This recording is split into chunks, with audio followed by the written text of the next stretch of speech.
We want to welcome everyone to our third day of the virtual Parikrama. Estamos aquí para comenzar nuestro tercer día de Parikrama virtual. Today, first I'll give my Dhanavad, Jai Om Vishnupad, Srila Bhakti Nirmalacharya Maharaj ki Jai, Jai Om Vishnupad, Srila Bhakti Sundar Govinda Dev Goswami Maharaj ki Jai, Jai Om Vishnupad, Srila Bhakti Rakak Sridhar Dev Goswami Maharaj ki Jai, Jai Bhagavan Srila Bhakti Siddhanta Saraswati Goswami Thakur ki Jai, Jai Om Vishnupad, Srila Gaur Kishore Das Babaji Maharaj ki Jai, Jai Om Srila Satchidananda Bhakti Vinod Thakur ki Jai, Jai Om Vishnupad Vaishnava Sarvabhauma Srila Jagannath Das Babaji Maharaj ki Jai, Guru Varga ki Jai, Namacharya Srila Haridas Thakur ki Jai, Shri Rupa Sanatana Bhatta Raghunath, Shri Jiva Gopal Bhatta Das Raghunath, Shad Goswami Prabhu ki Jai, Premsi Go Shri Krishna Chaitanya Prabhu Nityananda, Shri Advaita Gadadhar Shri Vasudeva Shri Gaura Bhakta Vrinda ki Jai, Shri Navadip Dham Parikrama ki Jai. Jai Srila Bhakti Pavan Janardan Maharaj ki Jai. Vishnaparenya Srila Bhaktivedanta Swami Maharaj Prabhupada ki Jai. Srila Bhakti Kusham Ashram Maharaj ki Jai. Sripad Bhakti Bandhava Puri Maharaj ki Jai. Jai. All the assembled devotees ki Jai. Gaur Premanande Hari Hari Bol. Hari Hari Bol. So today is our third day of Parikrama, and today we will be going to Godrumadvip, to Surabhikunj, the place Godrumadvip and Surabhikunj, the place of Srila Bhakti Vinod Thakur. Then we will go to Harihara Kshetra, to Suvarna Bihar, and to Devapali, to Nrsingadev temple. So, and today is also the divine disappearance day of Srila Madhavendra Puri. So we have many things that we are going to be hearing about and seeing. So I'll start now. Can everyone see the screen? Yes, Janardan Maharaj, one thing.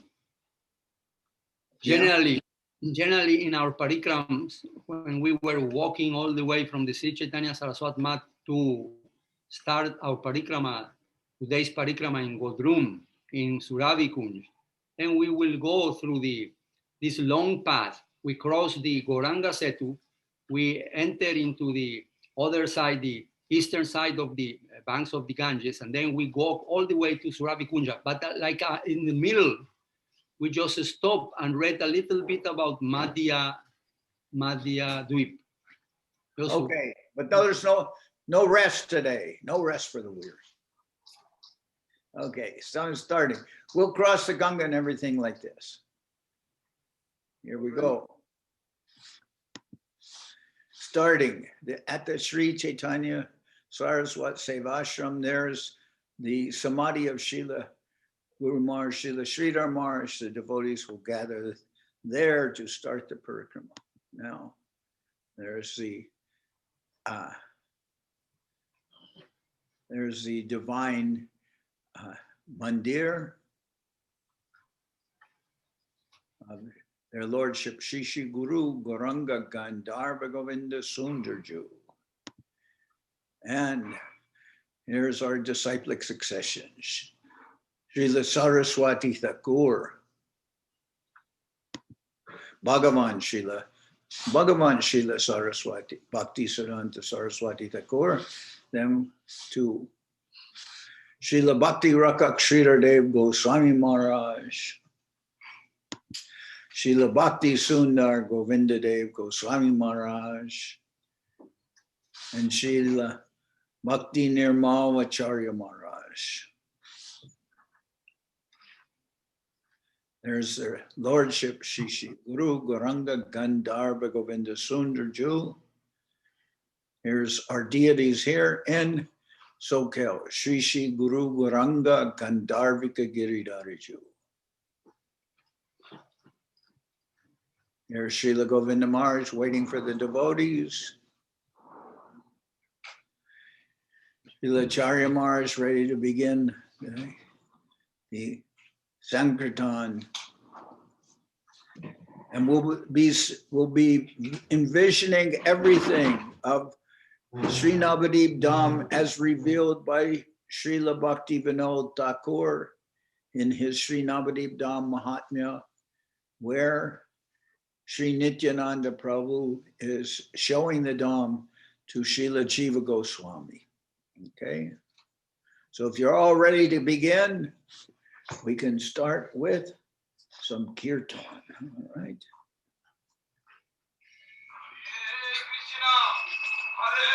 Krishna Krishna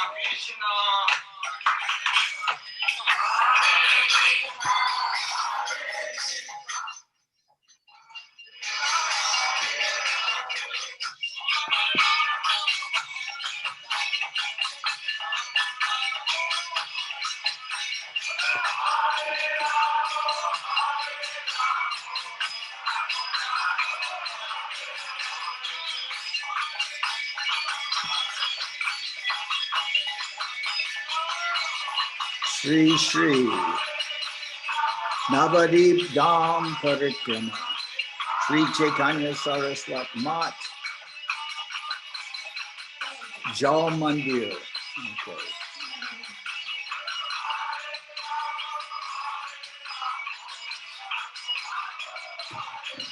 The people call us the Jal Mandir because of the Govinda Kund, because by Srila Govinda Maharaj's desire and by the will of Srila Acharya Maharaj, even though there's so much water all the time in the Govinda Kund, they were able to build. We are hearing you very low, very low. Your voice, Maharaj. You need to put some volume to your voice. I don't know how. I think it's music. Okay, can you hear now? No, not so well. No, maybe. Everyone needs to clean out their ears. Can you hear now? Not so well. I mean, we can hear your voice, but very soft. No volume. I don't know if I am the only one. Maybe I am the only one. Puri Maharaj, can you hear me okay? Yeah, this is a little low. I don't know why that is. To be honest, I've had so much trouble with this, whatever this program is. It was hearing properly in the beginning.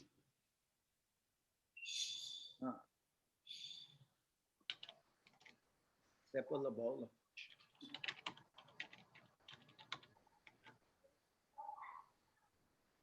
All right. If I have it any closer than my mouth, I'll have it in my mouth. It's only about a foot away. Is it still plugged in? I need to get some kind of remote mic.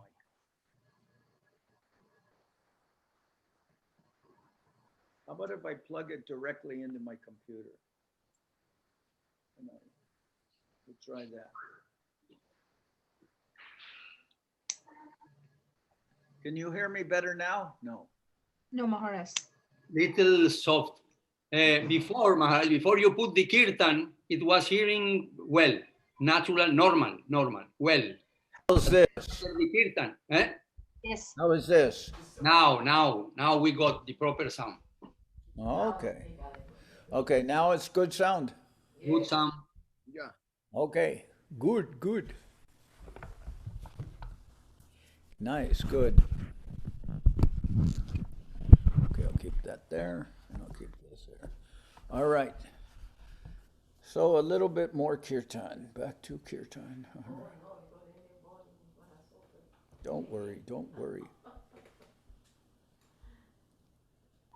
and be happy. Oh.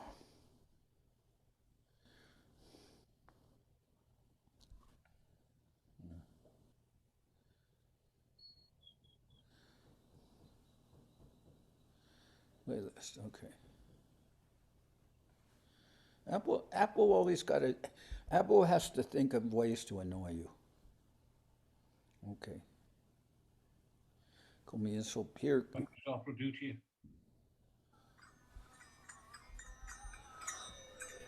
Now you can hear me and you can hear the kirtan also? Yes.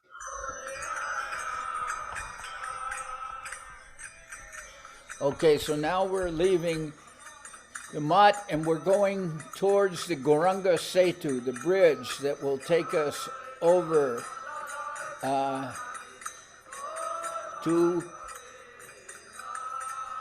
we'll go over the Gauranga Setu and then we'll begin a long walk that will take us to Godrumadvip and Surabikunj.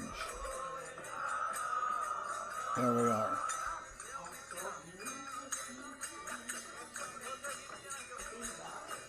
You can see, looks like so many, it was raining, so many drops of rain are hitting the lens, look like stars, very beautiful. There, you can see from the bridge, you can see, nice. There's the Ganga. This is seen from the Gauranga Setu, the bridge. You can see the Ganga. And there's, on the bridge is Mahaprabhu and Jagai and Madai being embraced. Devotees doing, these are,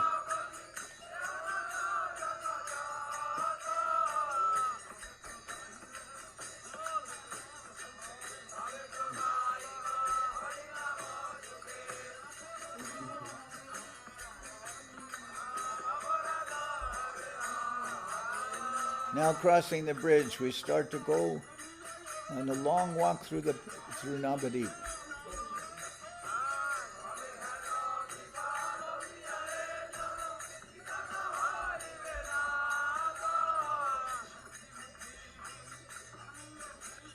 Is this where Ashram, where do you say they stop? In the middle of the way, I cannot distinguish, Maharaj, by the pictures, but maybe you will see some of the pictures there where the group is stopped and we are around. Generally, Tirtha Maharaj will read a little bit Madhya Lila before we arrive to Surabikunj.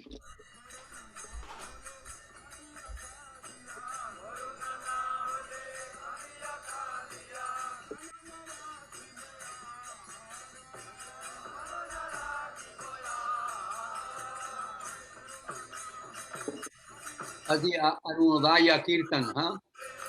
Huh? That's the Arunodaya Kirtan.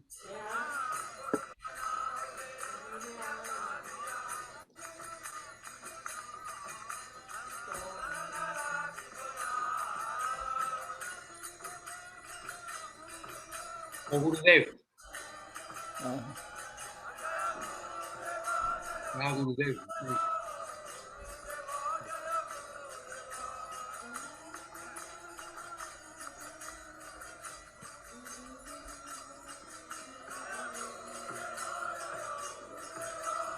Hey, for instance, there, Maharaj, it seems that the group is stopped and some are watching at the mic car. Uh-huh. So do you want to speak about Madhya? So generally, we read something from the Navadvip Dham Mahatmya. I don't know. Let's see. Okay, Madhya.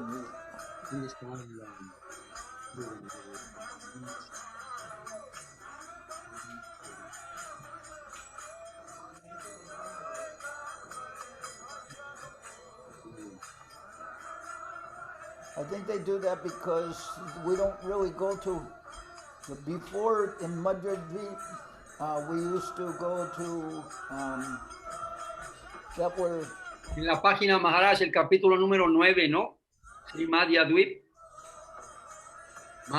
and Sri Naimisha, Naimisha. Capítulo 9, page 9 and 193.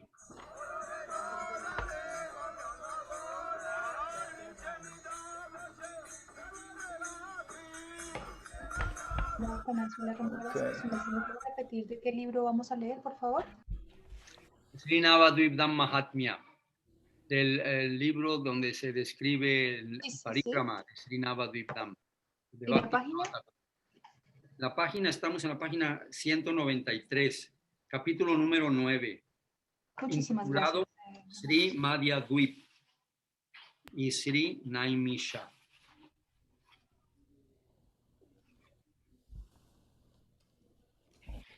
Muchísimas gracias, Maharaj. Ya lo tengo acá.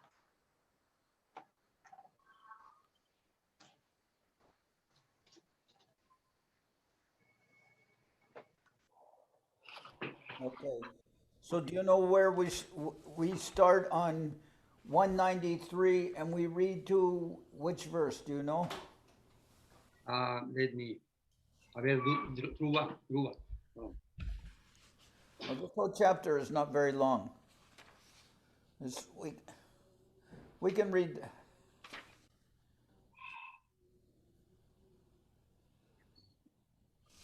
So this is Sri Madhyadvip and Sri Naimisha. Exacto. Okay. So I'll start reading here. Okay. Jaya Gaurachandra, Jaya Nityananda, Jaya Jaya Gadadhar, Shiva Sati Jai, Jai Bhaktaloy, Navadipa Damabar. All glories to Gaurachandra, Nityananda, Gadadhar, Shivas, all the devotees of the Lord. All glory to their home, the best of abode, Sri Navadip.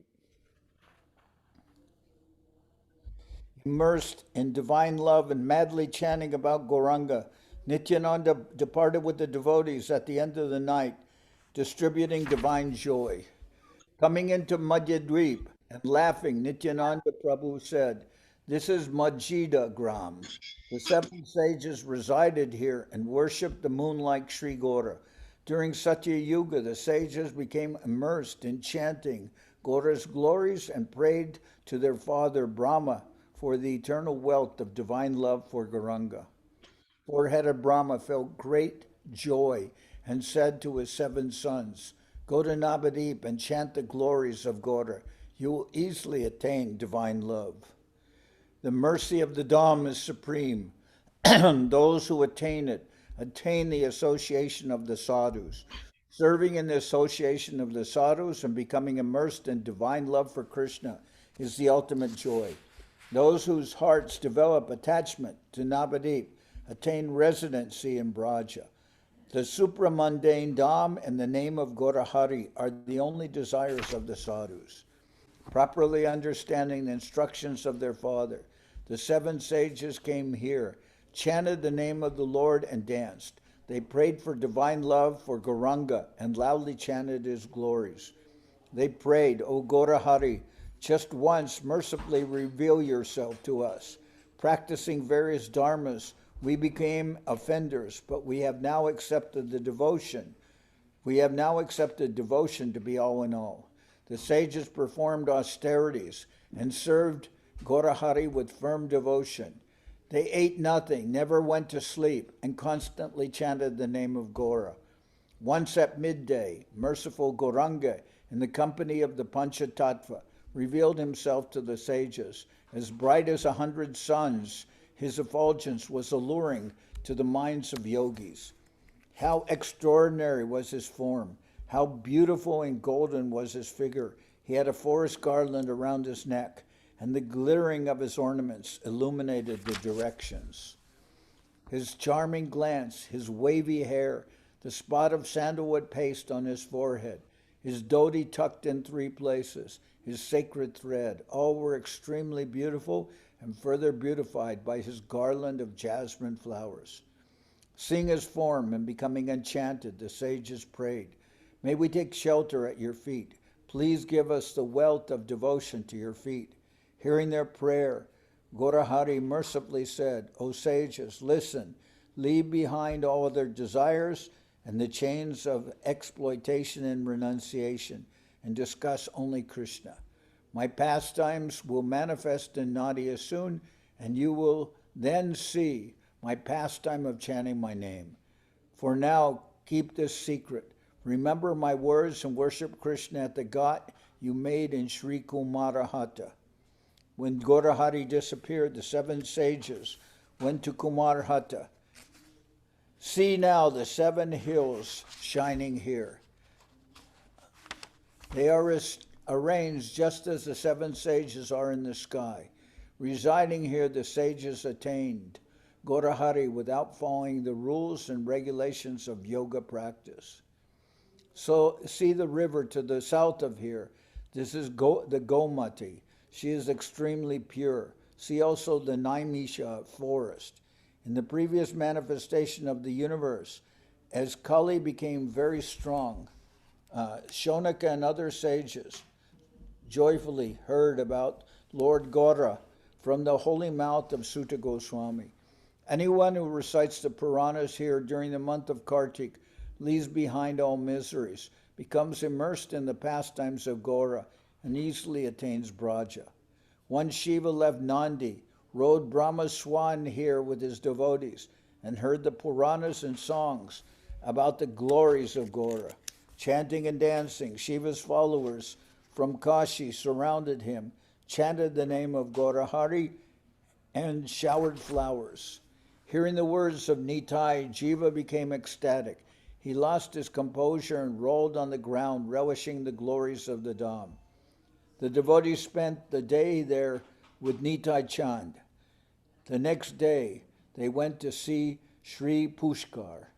As constant service to Janava and Nitai arises in his heart, this soul lovingly sings of the sweetness of the devotees and the glories of Nadia. So this is about Madhyadvip. And so now Ashram Maharaj or Puri Maharaj Ashram Maharaj can read this section.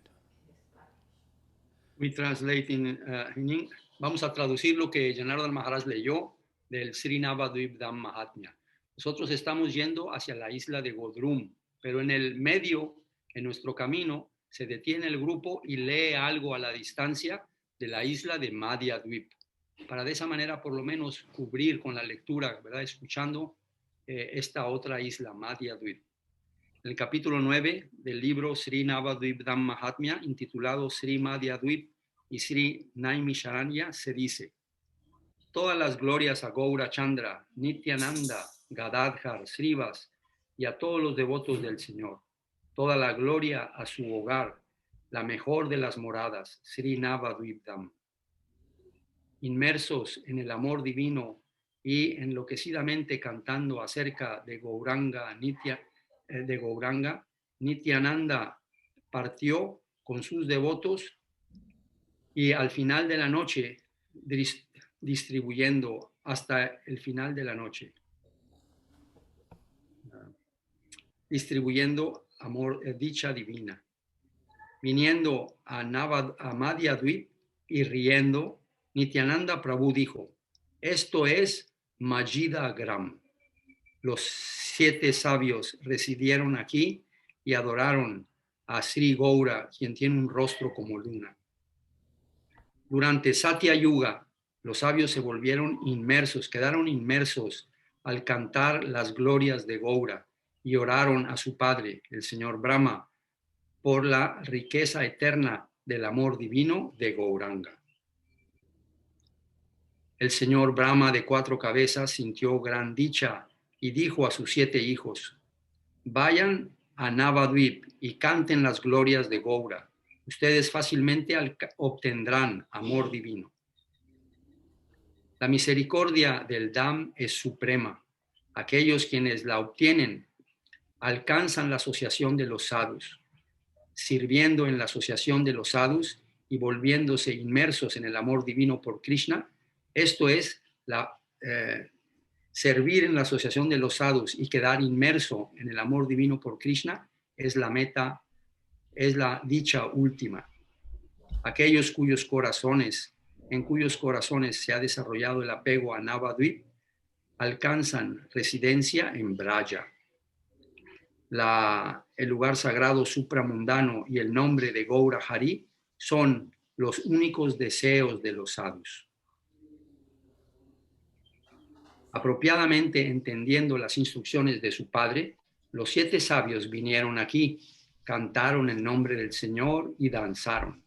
Ellos oraron por el amor divino de Gauranga y fuertemente cantaron sus glorias. Ellos oraron, oh Gaura Hari, solamente una vez, por favor, revélate, sé misericordioso y revélate a nosotros. Practicando varios dharmas, nos hemos vuelto ofensores, pero ahora hemos aceptado la devoción de ser todo lo más importante. Los sabios ejecutaron austeridades y sirvieron a Gaura Hari con firme devoción. Ellos no comieron absolutamente nada, nunca desearon dormir, nunca fueron a dormir y constantemente cantaron el nombre de Gaura. Entonces, al mediodía, misericordiosamente Gauranga, en una ocasión, al mediodía, misericordiosamente Gauranga, en la compañía del Panchatattva, se reveló ante los sabios. Tan brillante como miles de soles, como cientos de soles, su efulgencia era deslumbrante, era muy asombrosa a la mente de los yogis. Cuán extraordinaria era su forma, qué hermoso y dorado era su figura. Tenía una guirnalda de flores silvestres alrededor de su cuello y sus ornamentos brillaban, iluminando, y sus ornamentos brillaban, iluminando en todas las direcciones. Su mirada tranquila o su mirada atractiva, su cabello que ondulaba, las manchas de pasta de pulpa de sándalo en su frente y su dhoti doblado en 3 partes con su cordón sagrado, todo era extremadamente hermoso. Y aún así, y aún más, causaba un aspecto hermoso por su guirnalda de flores de jazmín. A todo esto se agregaba esta hermosa guirnalda de flores de jazmín que tenía. Viendo su forma y volviéndose encantados, los sabios oraron: que nosotros podamos tomar refugio en tus pies de loto. Por favor, danos la riqueza de la devoción a tus pies de loto. Escuchando su oración, Gaura Hari misericordiosamente dijo: oh sabios, escuchen. Dejando atrás todos los demás deseos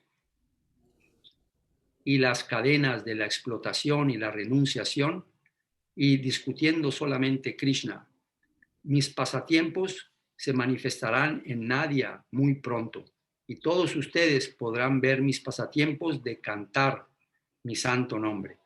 Por ahora, mantengan esto en secreto. Recuerden mis palabras y adoren a Krishna en el balneario que han hecho ustedes en frente de sí. Cuando Gaura Hari desapareció, los 7 sabios fueron a Kumarahata. Allí ahora las 7 colinas resplandecen. Ellas están arregladas justo como los 7 sabios lo están en el cielo. Residiendo aquí, los sabios alcanzaron a Gaura Hari sin seguir las reglas y las regulaciones de la práctica del yoga. Vean el río al sur de este lugar. Ese es el Gomati. Este río, la madre Gomati, es extremadamente pura.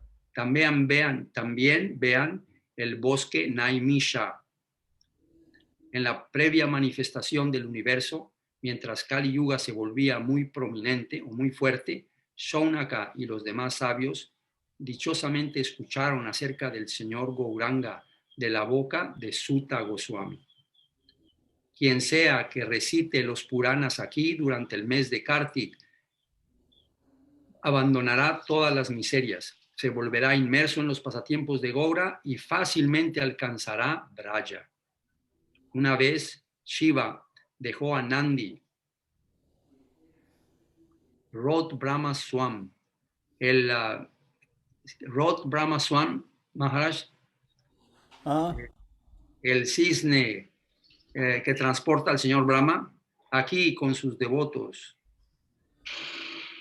Rod Brahma Swan, here with his devotees. dice que Shiva dejó normalmente su portador es un toro. Nandi, toro, un toro. Y subió sobre el cisne del señor Brahma. Ok, y subió sobre el cisne del señor Brahma aquí con sus devotos y escuchó los Puranas y cantó acerca de las glorias de Gaura.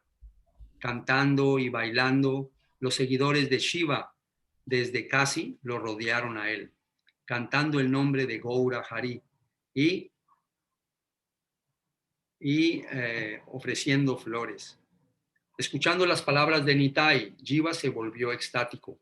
Él perdió su compostura y rodó en el piso, disfrutando, deleitándose de las glorias del lugar sagrado, del Dham.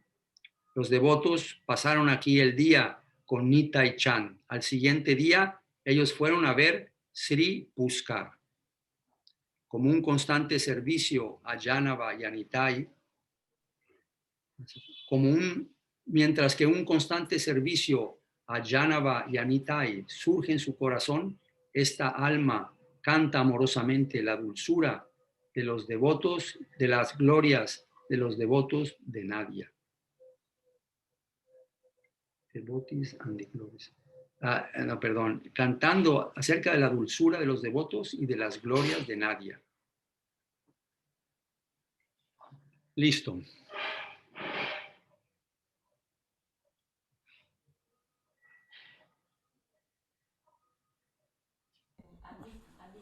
Ok.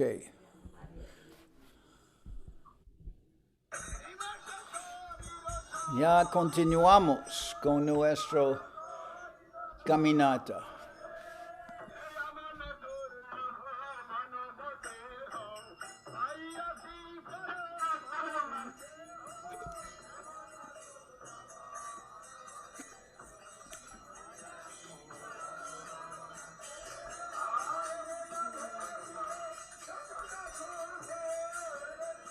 This is Sri Surabhi Kunj Mat. Ese es un mate del Gaudiya Mat. Ese es el Gaudiya Mat, Sri Surabhi Kunj Mat. Antes era un mat chico, pero ya, desde que estamos yendo ahí, ellos han construido un Nat Mandir grande, ¿no? Para...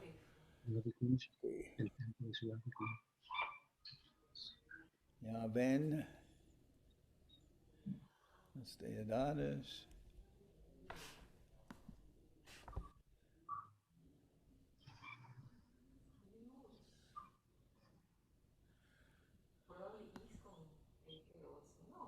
No, this is Gaudiya Mat.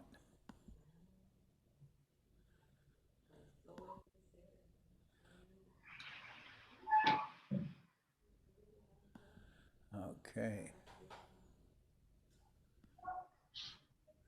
Vamos. Ahí.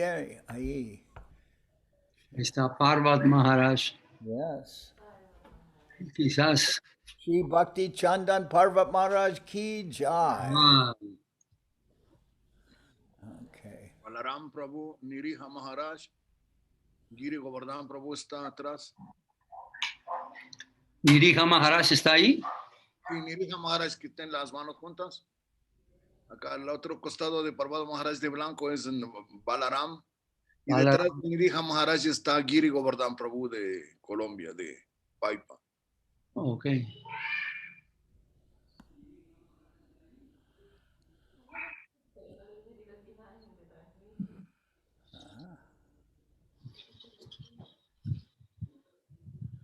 Ahí está Devaki y Jivana. There's Devaki and Jivana. I'm starting to speak Spanish again. I wasn't supposed to be speaking English. All right, so there, now we're in Surabhi Kunj and Godruma Dvip. This is Surabhi Kunj. And we'll read about Godruma Dvip. Here, show.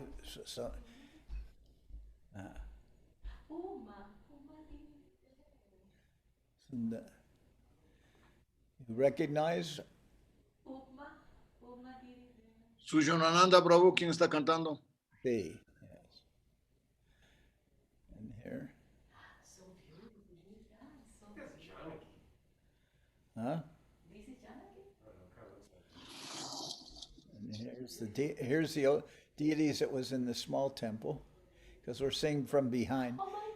And here's some of the residents of the Dham. The monkeys in Navadip are different than the monkeys in Vrindavan. The monkeys in Vrindavan are smaller. Vrindavan is red monkey. And these are white monkeys. In Navadip is Kalo Hanuman.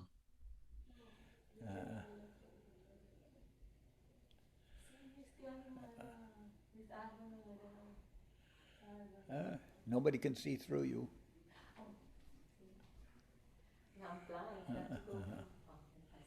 Okay, now, so these are the pictures of Surabhi.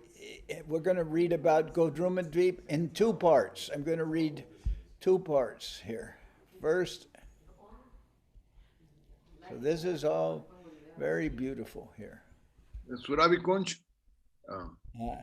This says Sri Surabhi Kunj. So we're going to read first about Surabhi Kunj and then about Godruma Dvip. Okay. Bueno, voy a hablar algo ahí. Ahí en Surabhi Kunj fue encontrado Markandeya Rishi. Yeah. Que antes de la devastación él estaba orando al Señor y él quería.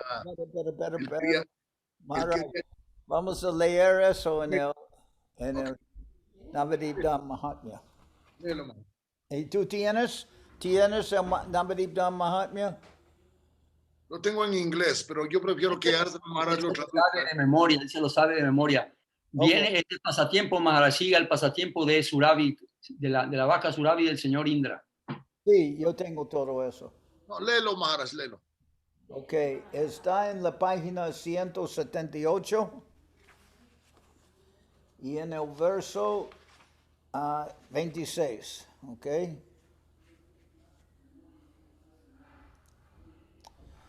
Arriving in Gadigachagram, Nityananda came over and spoke.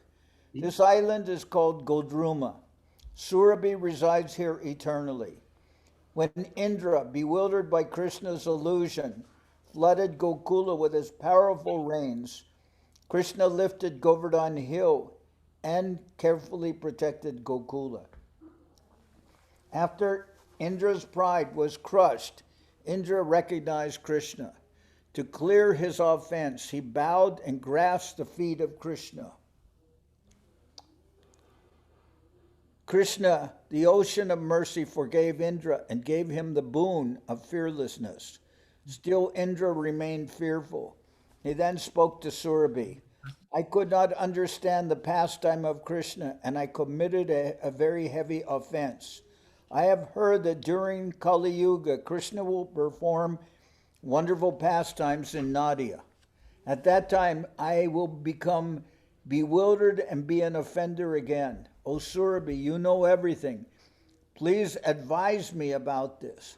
Surabhi said, let us go and serve Nimai in Navadip Dham. Indra and Surabhi moved here and worshiped Gauranga. Worshipping Gauranga is very easy, and the results of doing so are easily distributed. They cried, chanting the name of Gauranga, and immediately saw him. How extraordinary is his beauty and form. They saw the figure of Gauranga. They saw the figure of Gauranga, the embodiment of benevolence, the well of rasa, smiling and stammering, choked with divine love. Smiling, my Lord said, I know your desire. I will appear in Nadia soon, and you will see me fully then. During those pastimes you will serve me, and the net of Maya will no longer bind you. Saying this, the Lord disappeared. Beautiful Surabhi remained there. She stayed near a banyan tree and constantly worshipped the feet of Gora. This place thus became known as Godrumadweep. Godrumadweep means cow tree island. This place thus became known as Godrumadweep. The Lord fulfills the desires of the devotees here. Anyone who builds a hut and serves here easily becomes immersed in the feet of Gora. So that's the pastime of Indra. And after Ashram Maharaj translates this, then we will hear about the pastime of Markandeya Rishi. Hey, Okay. Maharaj, which verse? 26.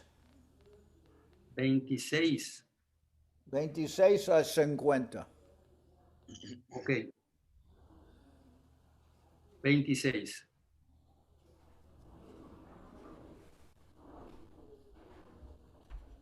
Llegando a Gadi Gacha Gram, Nityananda vino y habló sonriente. Esta isla es llamada Godruma. Surabhi reside aquí eternamente. Cuando Indra, confundido por la ilusión de Krishna, inundó Gokula con sus poderosas lluvias, Krishna levantó la colina de Govardhan y cuidadosamente protegió a Gokula. Después de que el orgullo de Indra había sido despedazado, Indra reconoció a Krishna. Para limpiar su ofensa, él se postró y asió los pies de Krishna y tomó los pies de Krishna. Krishna, el océano de la misericordia, perdonó a Indra y le dio a él la bendición de que fuera valiente, que no tuviera temor. Aún así, Indra permaneció temeroso. Él entonces consultó con Surabhi. Yo no puedo entender los pasatiempos de Krishna y yo cometí una gran ofensa. Yo he escuchado que durante Kali Yuga, Krishna ejecutará pasatiempos maravillosos en Nadia. En ese entonces yo me volveré confundido y volveré a ofender, a cometer una ofensa nuevamente. Oh Surabhi, tú lo sabes todo. Maharaj, esa es referencia, yo creo, a Vallabhacharya. Ajá, Okay. a Vallabhacharya. Sí, algo así. Ok. Oh Surabhi, tú lo conoces todo. Por favor, aconséjame acerca de esto. Surabhi dijo, vamos y sirvamos a Nimai en Navadvip Dham. Indra y Surabhi se movieron aquí y adoraron a Gauranga. Adorar a Gauranga es muy fácil y el resultado de hacerlo es fácilmente distribuido. Ellos ellos gritaron cantando el santo nombre de Gauranga e inmediatamente lo vieron a él. Cuán extraordinaria es su belleza y su forma. Ellos vieron la figura de Gauranga, la personificación de la benevolencia, la fuente de todo el rasa, sonriendo y meciéndose con su amor divino, ahogados con el amor divino. Sonriendo, mi Señor dijo, yo sé de su deseo, yo sé del deseo de ustedes. Yo apareceré en Nadia muy pronto y tú y ustedes me verán a mí plenamente entonces. Durante estos pasatiempos tú me servirás a mí y la red de Maya nunca más volverá a atarte. Diciendo esto, el Señor desapareció.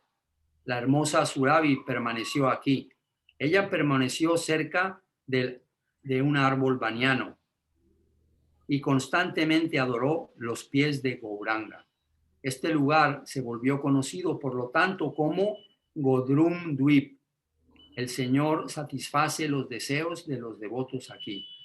Quien sea que erige una choza y me sirve aquí, y sirve aquí, fácilmente obtendrá o quedará inmerso en los pies de Gaura.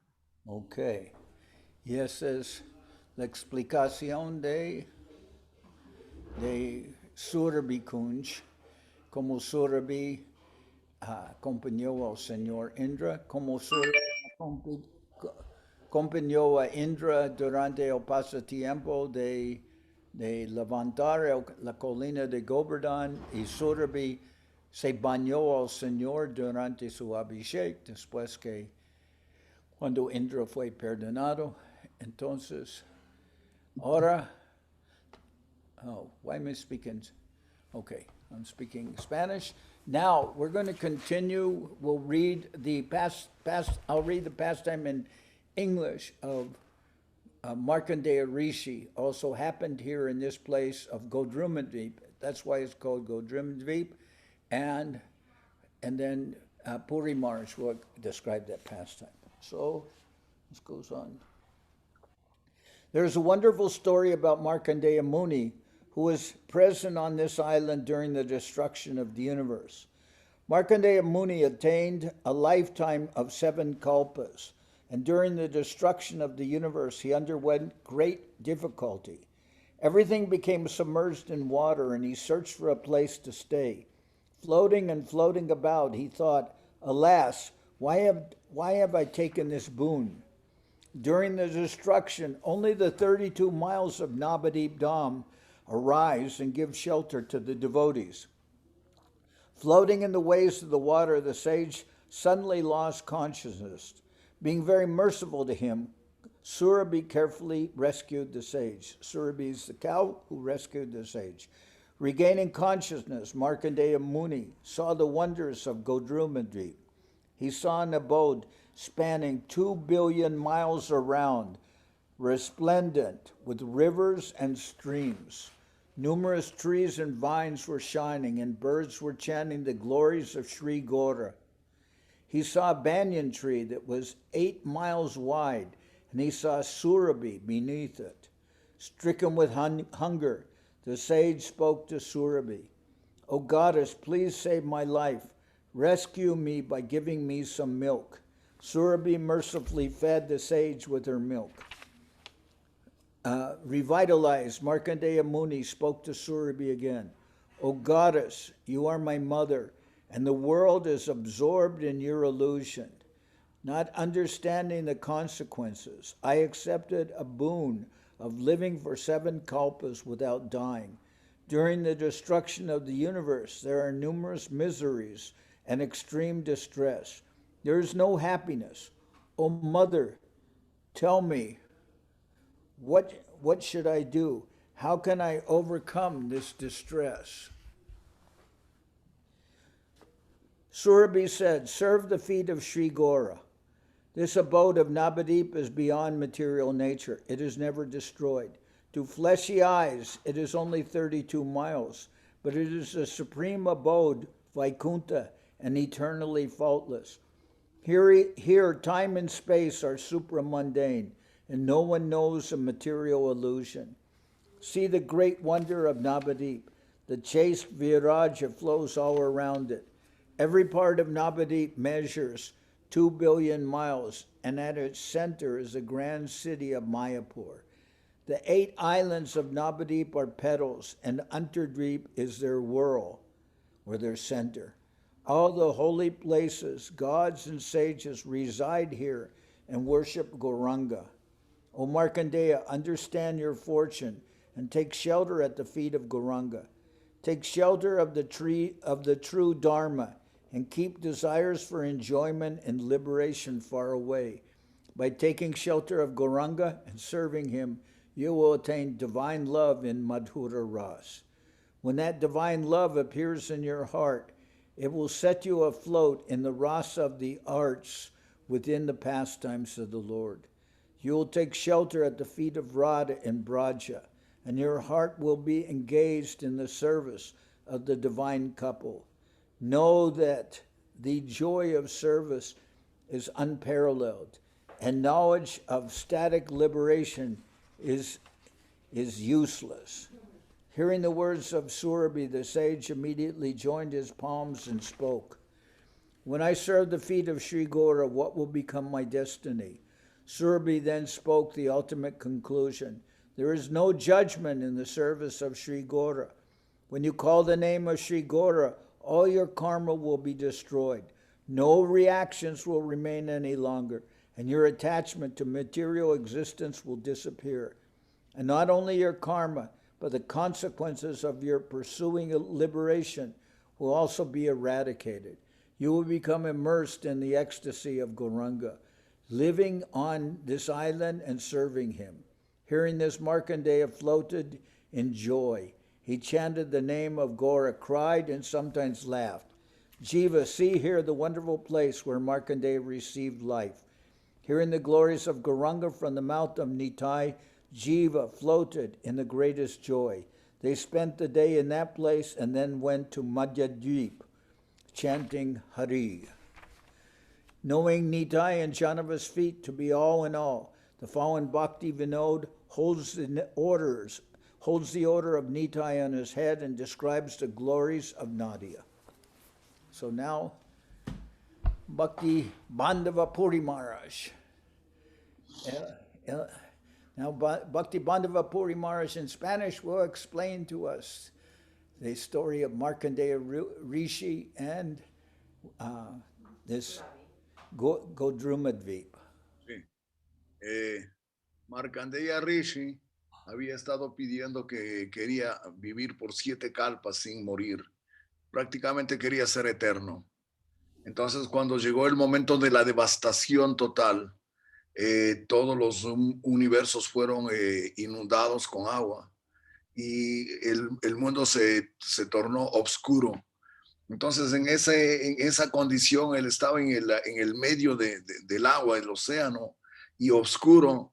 Entonces, él estaba completamente desesperado porque él estaba solo. Entonces, él empieza a lamentarse que en realidad fue un gran error haber pedido esa bendición de vivir por mucho tiempo y ser inmortal, porque existe la devastación parcial y también existe la devastación total. Entonces, en este caso había como una devastación parcial, pero sin embargo, pues para él fue eso desesperante. El océano de aquí, de nuestro planeta, pues es de agua sal. Entonces él estaba muerto de sediento, no podía tomar esa agua. Y estaba lamentándose. Entonces justo encontró en un lugar a Madre Surabhi. Madre Surabhi, ella estaba pues en el sector de Navadvip. Se dice que después de la devastación total es el único lugar que permanece sin ser destruido, sin ser inundado. Entonces cuando él vio a Madre Surabhi, él se acercó y dijo: Madre, por favor, salva mi vida. Entonces él le pidió un poco de leche y entonces estaba por eso lamentándose sin saber cuál era la consecuencia de esa bendición que había pedido de ser prácticamente eterno o de no morir por 7 kalpas. Entonces Surabhi le dijo que la única forma que él podía salvar su vida era eso, bebiendo un poco de leche y quedándose en ese lugar y adorando a Gauranga Mahaprabhu. Entonces él pues no había escuchado antes las glorias de Gauranga Mahaprabhu y ella le explicó que en este lugar, si él canta los nombres del Señor Gauranga, todos sus pecados pasados, todas sus ofensas, todo eso completamente serán erradicados y él vivirá feliz en ese sector. Entonces Markandeya Rishi empezó a cantar las glorias del Señor Gauranga Mahaprabhu y al momento vio en realidad que había como un éxtasis en su cuerpo. A veces lloraba, a veces temblaba, y era la reacción natural de cantar los santos nombres de Gauranga Mahaprabhu.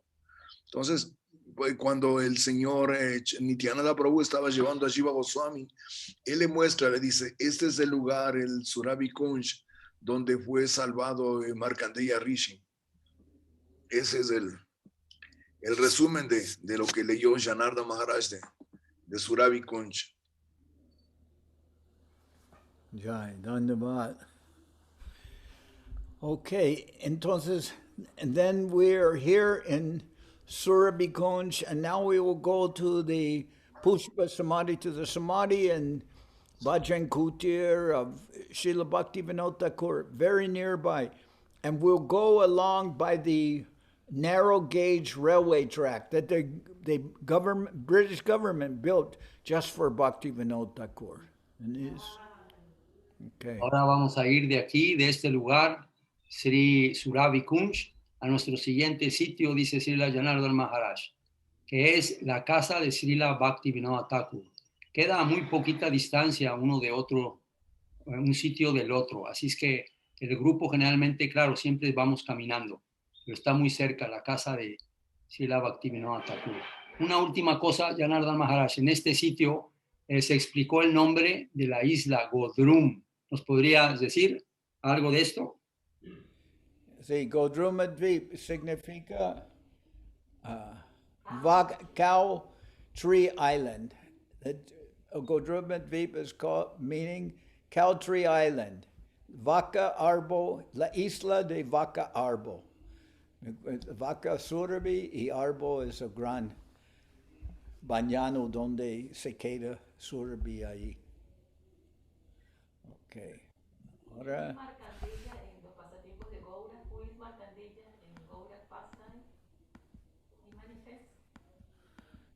Sepa. En las primeras veces, en los primeros años, cuando íbamos allí, el devoto que está encargado, ¿te recuerdas del nombre, Maharaj? No, I don't remember. He's still there, I think. He was in the... En los primeros años, cuando íbamos allí, era todo, no había templo, solamente había una pequeñita casa a un lado, que es que aún está allí, pero todo ese hermoso templo no estaba. Entonces nos ha tocado cada vez que las misiones iban allí, porque es un lugar que todas las misiones asisten, cada vez que íbamos allá a visitar, pues veíamos, ¿verdad? Primero nada más el puro campo, el muro monte, después empezamos a ver los cimientos, después empezamos a ver los pilares, las paredes, después el techo, así hasta que se terminó el templo, ¿no? Es bastante nuevo, tendrá pocos años de haber sido terminado. Yeah, I see if I can find that. I have some pictures. I had some pictures of that original temple. Let's see. No.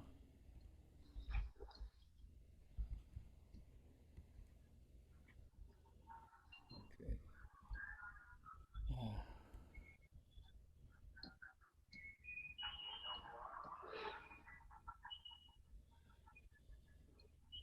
When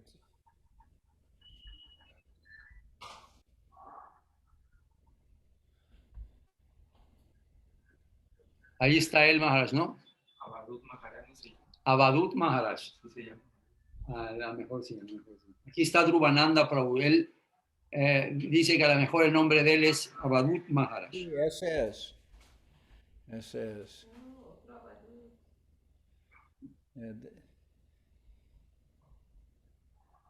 These were the deities that we used to see in that small temple. Muy bien.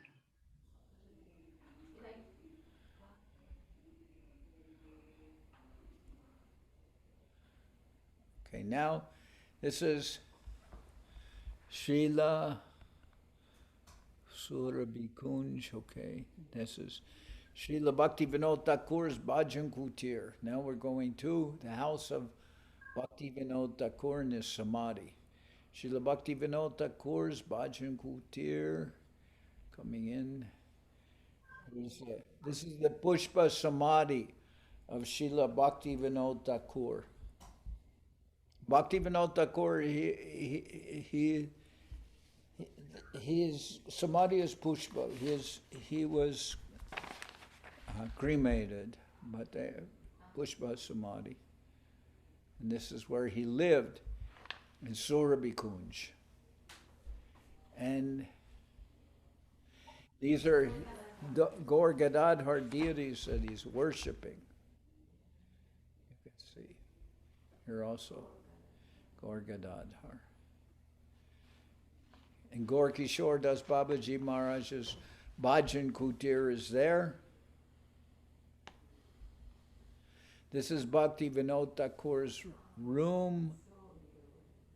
His house is there. This is a Bhakti Siddhanta Saraswati Thakur. It's inside his room. And there you see Udamanyu Seva Vikram, Ananda Vardhana from New Zealand. Okay, so we'll go back and see and say here the devotees. This sacred Bhajan Kutir of Srila Bhaktivinoda Thakur, from where this mission has spread in all directions. Svananda Sukhada Kunj, Srila Bhaktivinoda Thakur's house at Sri Godruma Island of Navadip Mayapur Dham. Srila Bhaktivinoda Thakur is an eternal associate. I'm reading here something that I copied from Srila Bhaktivinoda Thakur is an eternal associate of Lord Chaitanya. His name was Kedarnath Datta. He later became a district magistrate, high court judge under the British government. This was the highest position an Indian could hold under British rule. As the district magistrate in Puri, he was also overseeing the activities of Lord Jagannath's temple. In that position, he raised the standard of worship of Lord Jagannath and also increased the offerings to 64 offerings a day. He led a life of incessant labor and activity for Lord Sri Krishna. He effected such immense good in this world that his work is only to be compared with the unbounded work of Sri Chaitanya Mahaprabhu himself and the six Goswamis. It was the spiritual attempts and divine writings of Srila Bhaktivinoda Thakur that turned the scale and led the intelligent and educated community to believe in the noble precepts and teachings of Lord Chaitanya. From Sharanagati, it says, from Gita Mala, my small cottage is shining and beautifully within. It has most enchanting garden called Svananda Sukhada Kunj. Living there, I will sing Lord Krishna's holy name, and I will greedily hanker for that time when I will get the service of him and his associates. That's from Gita Mala. And from Sharanagati, on the banks of the celestial Ganges, I will dwell in a cottage at Surabhi Kunj in Godruma Dham. This land of Godruma is very conducive for performing devotional worship of the Supreme Lord and is non-different from the sacred place called Nandagram, located in the holy district of Mathura.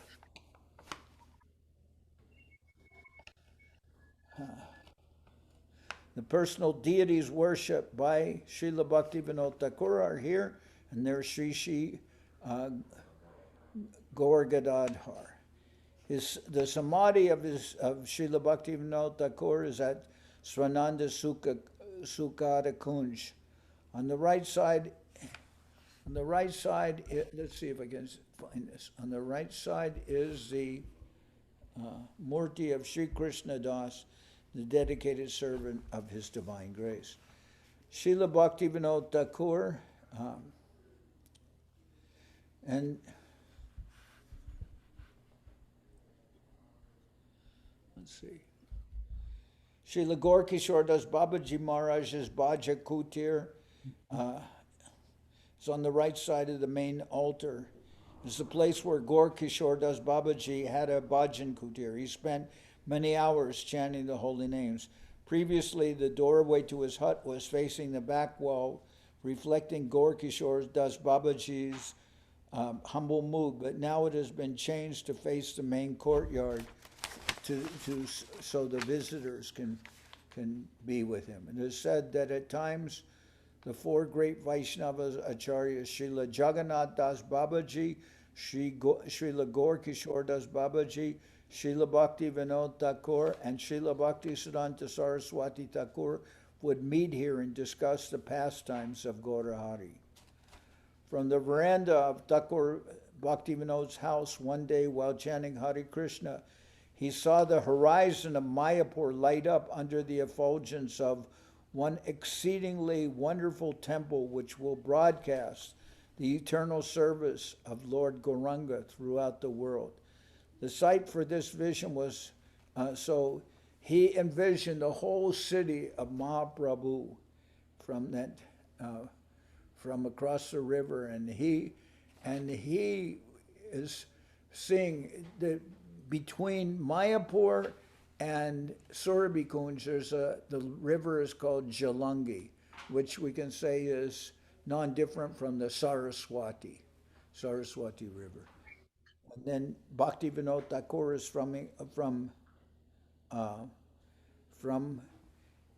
he's seeing the city of Mahaprabhu, where the Yog Pit will come and everything from across Jalangi, from his place in Surabhikunj. Srila Bhakti Vinod Thakur was so anxious to live in Navadip Mayapur, the land of Lord Chaitanya, that he applied many times for a transfer. Excuse me.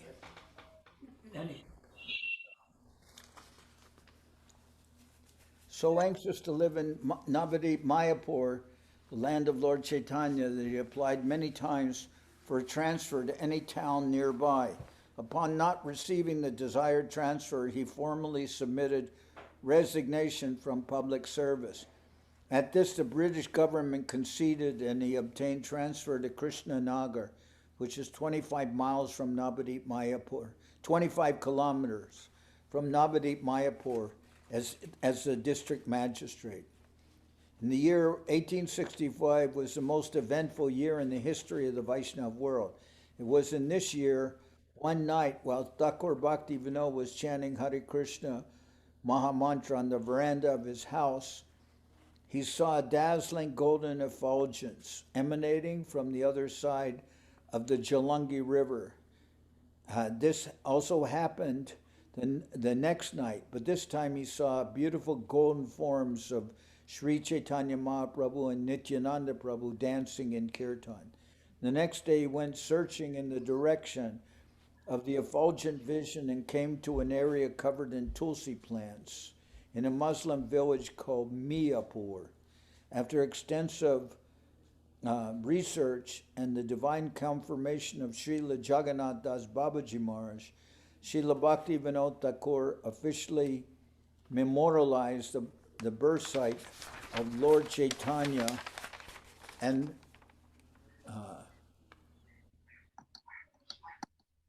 he showed this to the world. Just after retiring, Thakur Bhakti Vinod, in a spirit of perfect humility and with a view to giving a firm standing in the discovery, went from door to door to raise funds for a temple. In Amrita Bazar Patrika newspaper on December 6, 1894, following article appeared. Babu Kedarnath Datta, the distinguished deputy magistrate who has just retired from the service, is one of the most active members deputed to raise subscriptions in Calcutta and elsewhere, and is determined to go from house to house and beg a rupee from each gentleman to build at Lord Chaitanya's birth site. If he sticks to his resolution of going around with a bag in hand, we hope that not a single gentleman whose house may be honored by the presence of such a devout bhakta as Babu Kedarnath will send him away without contributing his mite, however humble it may be, to the Gaur Vishnu Priya Temple Fund. Truly, Thakur Bhakti Vinod honored the houses of many people to whom he would not have gone for any purpose but for the mission of Lord Chaitanya, and his efforts were not fruitless, since the sum collected contributed to the construction of a building on the holy site of Lord Chaitanya's appearance. And also Srila Govindamars, he described that when people were talking about Bhaktivinoda Thakur gave a prediction that in 50 years, Westerners would come and they would join with the Bengalis in chanting Jai Sachinandana Jai Gaurahari. And Srila Govindamars thought, at the time, we were under the control of the British. Nobody thought that this could happen. Govindamars said, we thought maybe it was some allegory, some kind of like mystical allegory or something, a story, but we could not imagine that that would be happened and that I would see that in my own lifetime. And Srila Govindamars said, then Bhaktivedanta Swami Prabhupada, he went to the West and he fulfilled that prophecy of Bhaktivinoda Thakur. And so we're all very happy we get to go by the divine mercy of Bhaktivinoda Thakur, and we join with all the devotees, and we're happy to take shelter. Sri Chaitanya Saraswat Mat under our acharyas, now led by Srila Acharya Maharaj. We're able to join with all the devotees chanting Jai Sachinandana, Jai Gaurahari. Jai Sachinandana, Jai Gaurahari. Haribol. Maharaj, quería hacer una acotación.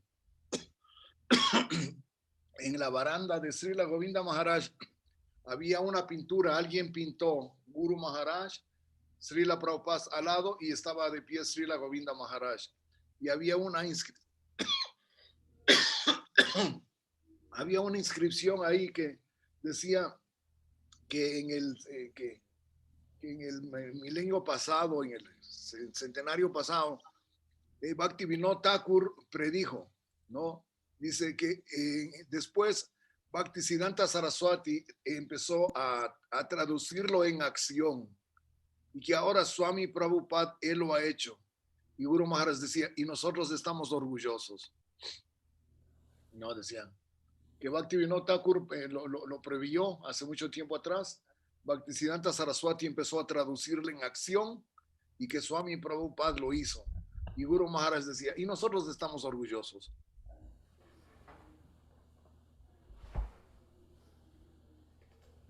Maharaj, Janardan Maharaj, that quote you present at the end of the reading in the Patrika Bazar. What is the name? Amrita Bazar Patrika. Amrita Bazar Patrik. The founder of that paper at that time was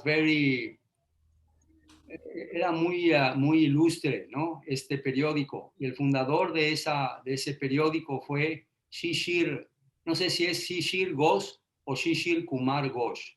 Y era una persona intelectual de ese tiempo en Bengal, muy reconocido. Y por eso también, ¿verdad? Muy reconocido porque es el fundador de ese periódico que se edita hasta nuestros días presentes.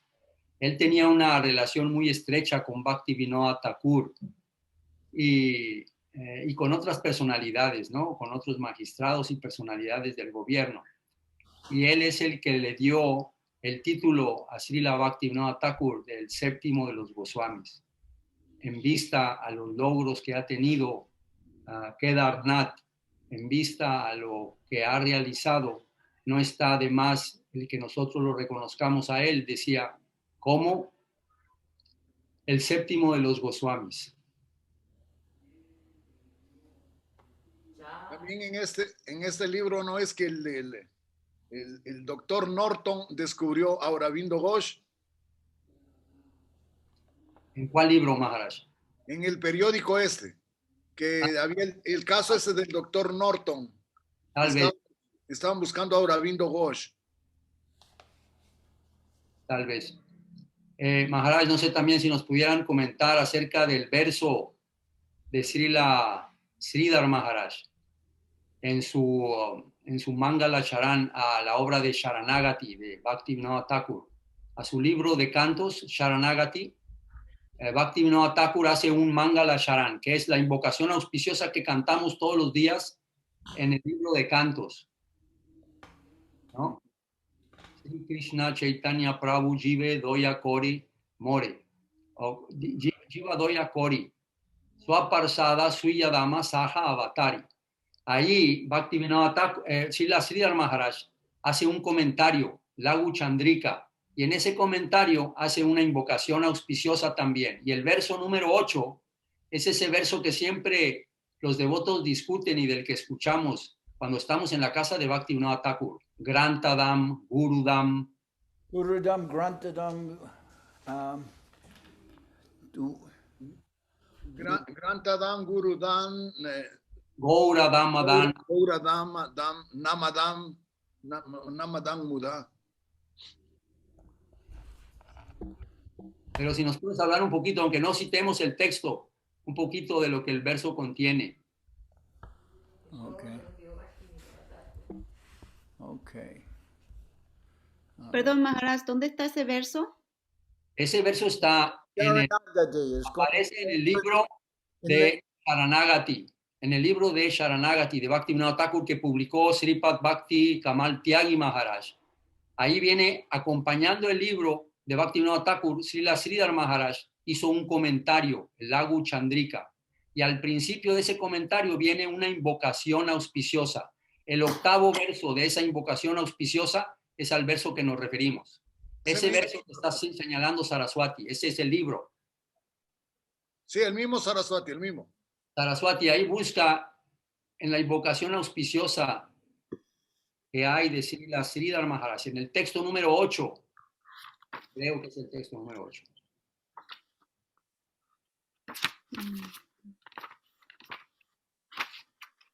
Gurudam, Grantadam, Gauradamatam, Namadam Mudha.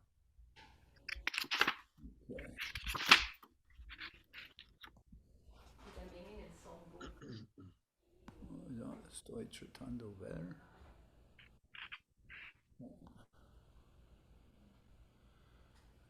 Books. Oh, yeah. You have it? ¿Y lo encontraron? Sí. ¿Lo pueden leer, por favor?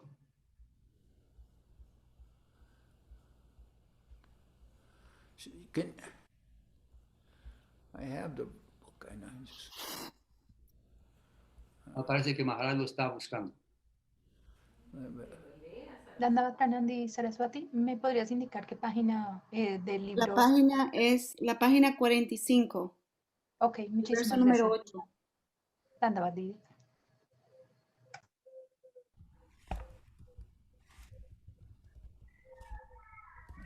What's going on here? Okay, I have it here. I have to find it.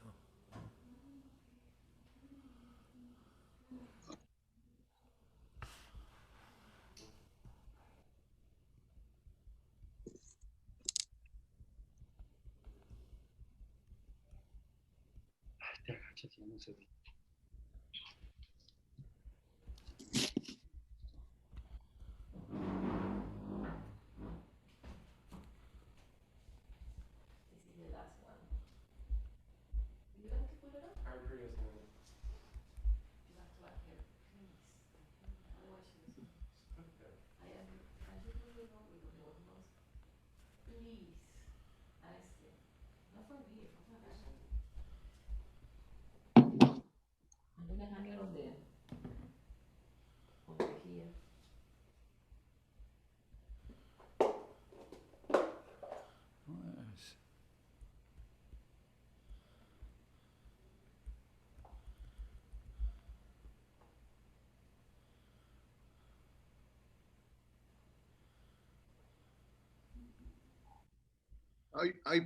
Ahí puso Prema Sundari y dice: Gurudam, Grantadam, Gauradam Adam, Dam Muda Bhakti, Dam Buri Dam Bande, Bhakti Vinodam Saha. Perpetually I offer my obeisances unto Srila Bhakti Vinod Thakur with great joy. Gurudam, he is the first and foremost the giver of Guru, Bhagavan Srila Bhaktisiddhanta Saraswati Thakur, the inaugurator of the new era of Gaudiya. Yeah, here it is. Gurudam, Grantadam, Goradam, Adam, Namadam, Muda, Bhaktidam, Buridam, Bande Bhakti Vinodakam Sada.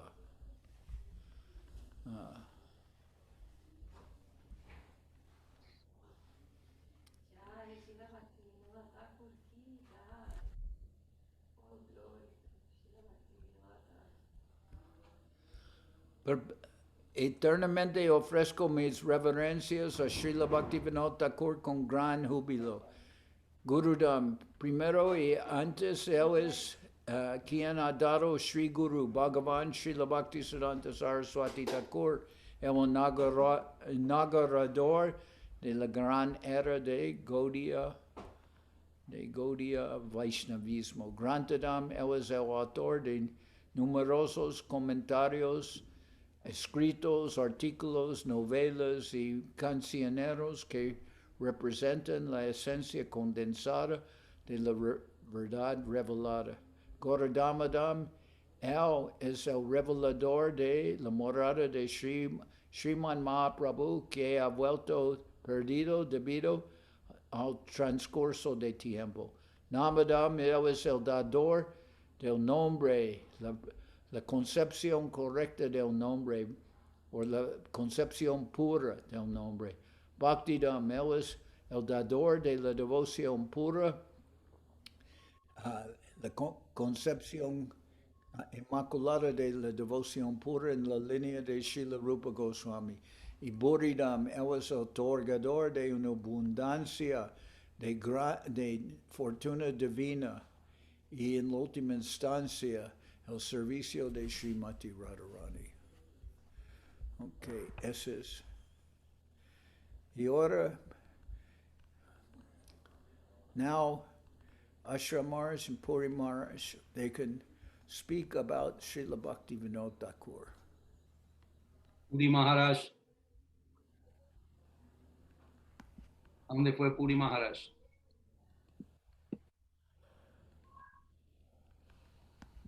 Pues, Maharaj, lo que leíste es una nota muy completa, ¿verdad? Muy completa, porque es difícil en una plática a veces recordar toda la contribución de una personalidad como Srila Bhaktivinoda Thakur.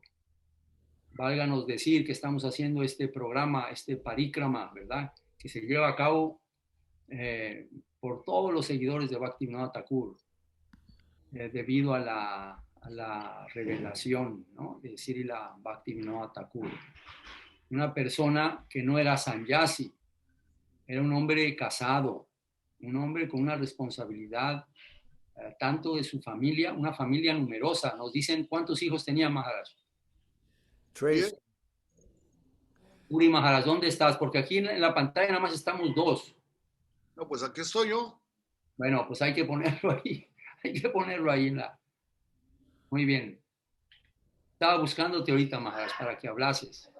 ¿Pero cuántos hijos tenía Bhaktivinoda Thakur? 10, No, más. 12. Pues yo no sé, ¿verdad? Si latinamos, pero yo ando por ahí por 12 o más. Sí. Sí. Y él oró fervientemente por recibir ayuda al Señor. Y el Señor le envió, ¿verdad?, a una persona... Y de eso hay una canción que compuso Srila Sridhar Maharaj. Y uno de los últimos versos dice, Sri Gauranga Parishod Thakura Bhaktivinod. Dice que Bhaktisiddhanta Saraswati es de la respuesta a las oraciones de Bhaktivinod, que él sentía que no era capaz de poder romper con todos los conceptos erróneos que habían crecido, ¿no? Entonces él le oraba a Mahaprabhu, le oraba que por favor le dé un hijo que sea capaz de llevar a cabo esa misión. Y Guru Maharaj en esa canción, él dice, Sri Gauranga Parishod Thakura Bhaktivinod, dice que Bhaktisiddhanta Saraswati es la respuesta a las oraciones de Bhaktivinod. Pues cuando recién entré al movimiento, había un cancionero que sacó a Chutananda Swami un cancionero grueso así de pasta con páginas amarillas. Y entonces él escribió algo acerca de la biografía de Bhaktivinoda Thakur, algo que a mí me marcó mucho y siempre lo recuerdo. Entonces, si hablaba algo de él, dice que a pesar de que era magistrado de la corte, había siempre los otros magistrados que siempre lo envidiaban, porque muchos casos ellos a veces tomaban 2, 3 días en resolverlo, pero Bhaktivinoda Thakur lo resolvía a veces en media hora. Y él siempre tenía tiempo como para escribir sus libros, como para predicar. Y se dice que temprano en las mañanas, él en el patio de su casa tomaba el santo nombre y a veces pues casi gritando, ¿no? Krishna, Krishna, Krishna. Dice que siempre caminaba y después de cantar sus rondas, él en el patio de su casa caminaba. Siempre tenía un invitado a quien lo estaba predicando. Y dice, y si a veces no había un invitado, no había nadie, entonces él caminaba de un lado para otro con un invitado imaginario. Y entonces él iba predicando y siempre iba contestando preguntas que la gente se podía plantear. Entonces como que él hacía preguntas y él mismo los iba contestando. Entonces Srila Govinda Maharaj una vez dijo que ese es un muy buen ejercicio, que Srila Sridhar Maharaj y Sanata Goswami, ellos tenían esa agilidad mental, porque tenían siempre esa clase de ejercicio de siempre estar pensando en posibles preguntas que la gente se podía hacer y también dando las respuestas. Entonces eso es lo que a mí se me marcó de esta biografía que escribió Achutananda en la ofrenda del libro de las canciones de Bhaktivinoda Thakur. Janardan Maharaj, ¿y algo en español?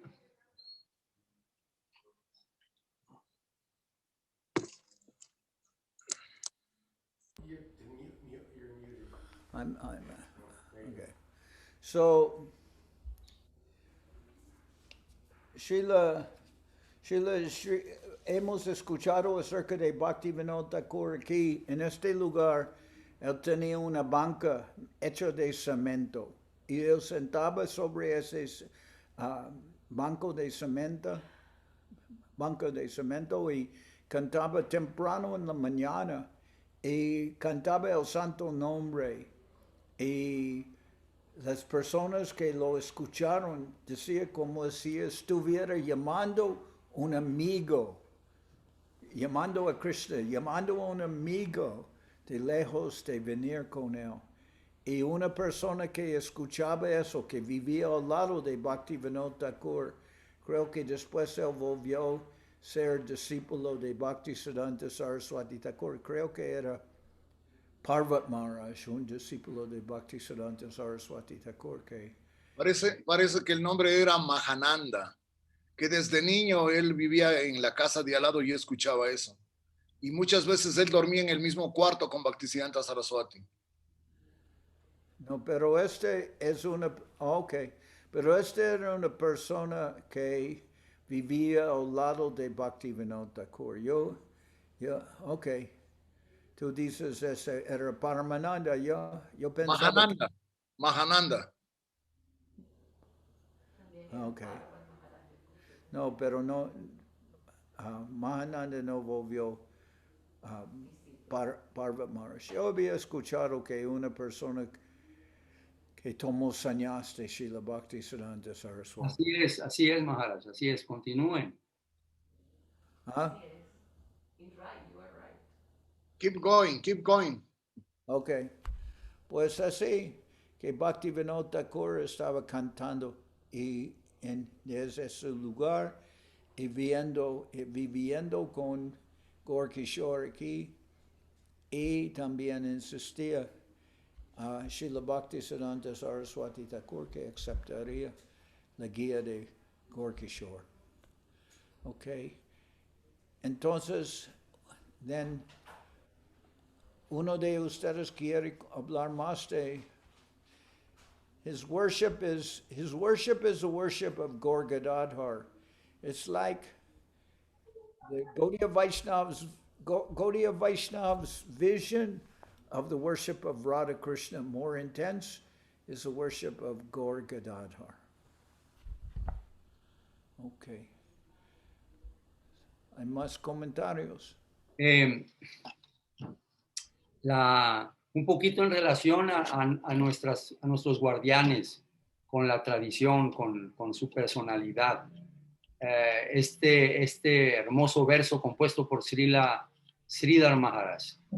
En la biografía que tenemos, en los datos que nos han dicho de la vida de servicio de Sridhar Maharaj, tenemos esta anécdota cuando él estaba tratando en sus años, ¿verdad?, de participante como un miembro de la Gaudiya Mat, de la misión de Srila Bhaktisiddhanta Saraswati Thakur. Él estaba tratando, en una ocasión trató de tener la atención de Srila Bhaktisiddhanta Saraswati Thakur y dijo, ¿qué puedo hacer para atraer la atención de Srila Bhaktisiddhanta Saraswati Thakur? Entonces él pensó, y en su pensamiento vino a la idea que ¿qué existe en el corazón de Srila Bhaktisiddhanta Saraswati Thakur? Y vio que, y se dio cuenta que, bueno, en el corazón de él no existió otra cosa más que el anhelo ferviente de servir, ¿verdad?, de adorar a Srila Bhaktivinoda Thakur. Entonces dijo, si yo puedo hacer un verso, una glorificación, una composición poética, glorificando a Srila Bhaktivinoda Thakur de una manera muy especial, Srila Bhaktisiddhanta Saraswati Thakur no puede sino quedar, ¿verdad?, muy, muy apreciado, sino apreciar tal poesía y desde luego al que la escribió. Entonces, Srila Maharaj se dio a la tarea de hacer esa composición y escribió, ¿cómo se llama esa canción, Maharaj? Bhakti Vinoda Viraha Dasakam. Bhakti Vinodanam. Bhakti Vinoda Viraha Dasakam. Bhakti Vinoda Viraha Dasakam, una composición de 10 poemas. Y en ella es muy hermosa esa composición y la tenemos para el gusto nuestro en el libro de cantos. Todos la podemos citar de allí. Y en uno de esos versos especialmente, Srila Sridhar Maharaj dice que su Guru Maharaj quedó muy atraído, ¿verdad? Quedó realmente muy atraído, Srila Bhaktisiddhanta Saraswati Thakur. Y él dijo que esta poesía no la escribió Srila Sridhar Maharaj. Esta poesía es de Srila Bhaktivinoda Thakur, escrita a través de la pluma de Srila Bhaktivinoda Thakur. De Srila Sridhar Maharaj, ¿verdad? Esto es una revelación de Srila Bhaktivinoda Thakur a través de la persona de Srila Sridhar Maharaj. Muy hermosa. Y Srila Bhaktisiddhanta Saraswati Thakur se quedó muy atraído. Y él resultó muy exitoso en su afán de poder, ¿verdad?, atraer la atención de su guardián, de su refugio, el Señor de su alma, ¿verdad? Srila Bhaktisiddhanta Saraswati Thakur.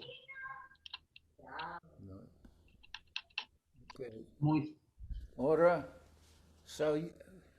vamos a continuar. Ya vamos a Harihara Chetra. ¿Ah?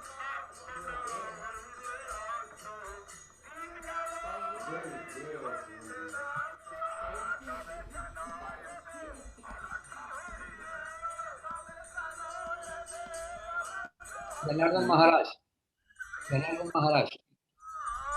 ¿Ah? Maharaj, esa historia que estabas comentando, no sé, a lo mejor yo estoy mezclando también otra historia. ¿No es eso que comentaste en la introducción del libro Prapana Jivanamrita en relación a ese devoto que era un asociado íntimo de Srila Bhaktisiddhanta Saraswati Thakur y que en sus días finales él había dicho que yo leo todos los días esta obra de Srila Sridhar Maharaj? Sí, ese es de quien hablaba Puri Maharaj. Ese fue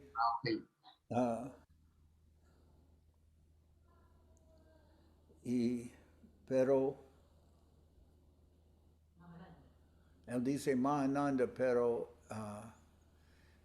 tenía otro nombre para yo sabía su sannyas nombre y sí está eso en el principio creo que en la introducción de Prapana Jivanamrita. Ahí pusiste ese dato muy especial.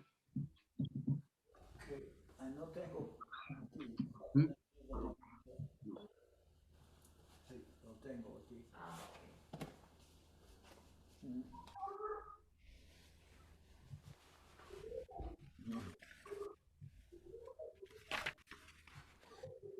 Ese es en el comentario de Guru Maharaj, ¿no? Bueno, eso tú lo incluyes en tu introducción a la obra. Citas ese tema para ver cuán valioso es el Sri Prapana Jivanamrita. De esa manera, si la Srila Maharaj decías, había quedado muy satisfecho sabiendo que uno de los asociados íntimos de su maestro espiritual, Srila Bhaktisiddhanta Saraswati Thakur, apreciaba mucho el leer cada día la obra. Sí. Está en la parte final, Maharaj, de la introducción que haces.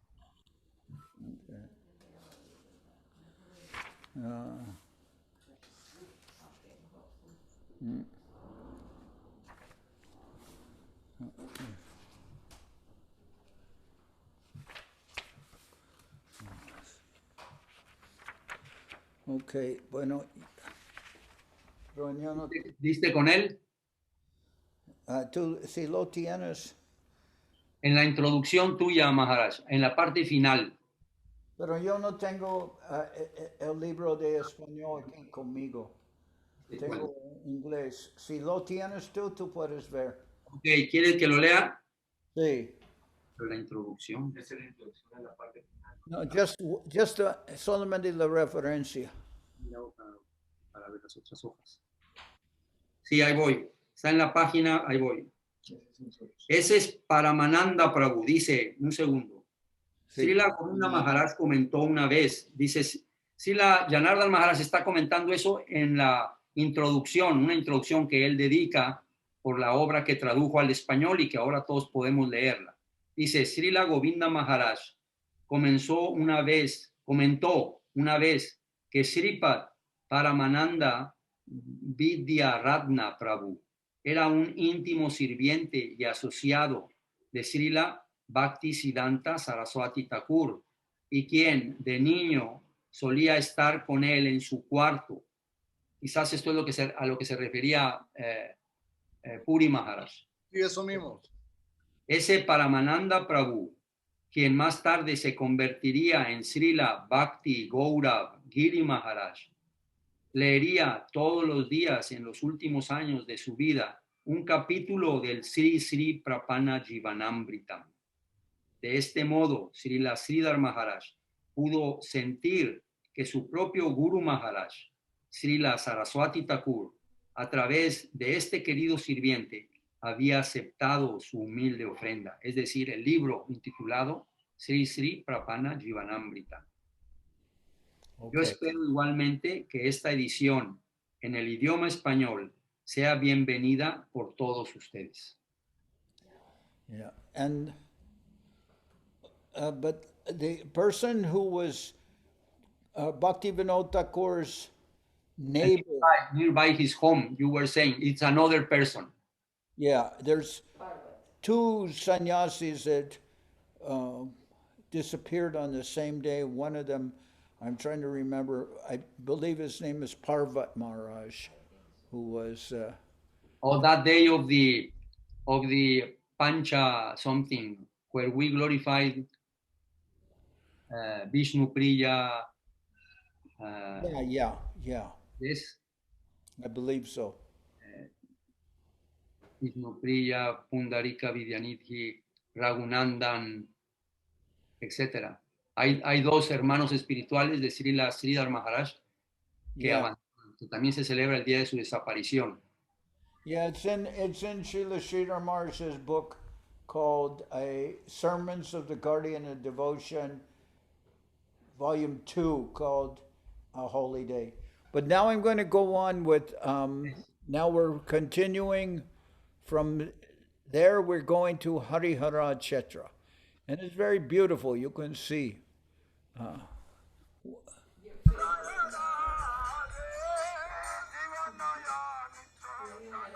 Okay, where's...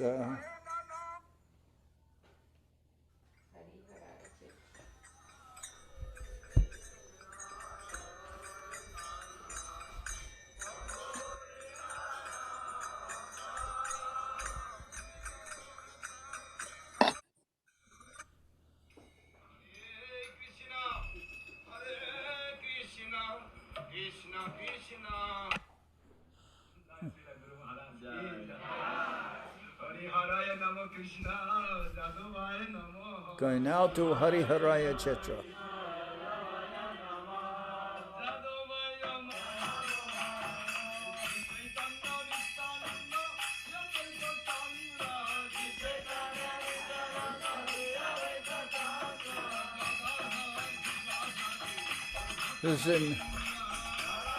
This is now entering into Hari Hara Chetra.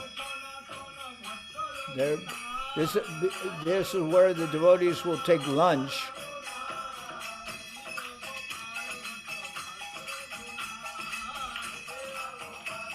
Ashramar is serving prasadam.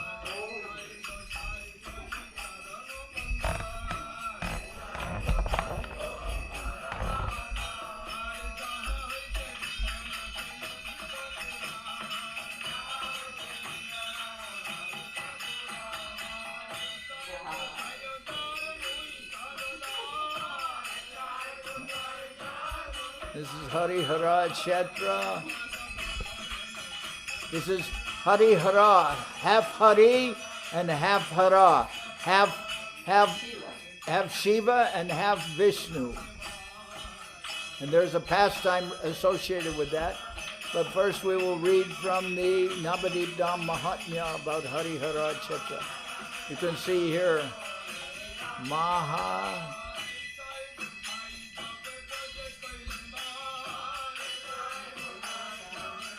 Mahavishnu, Gadadhar,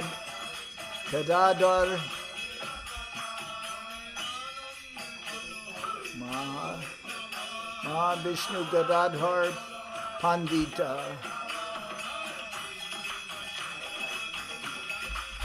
Mahavishnu Gadadhar Pandita. Gopal, and then let's see, I can't see all the names. Sri Hari Hara,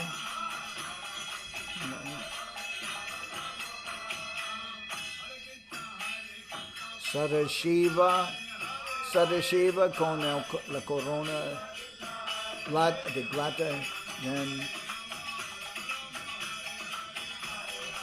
all right, so,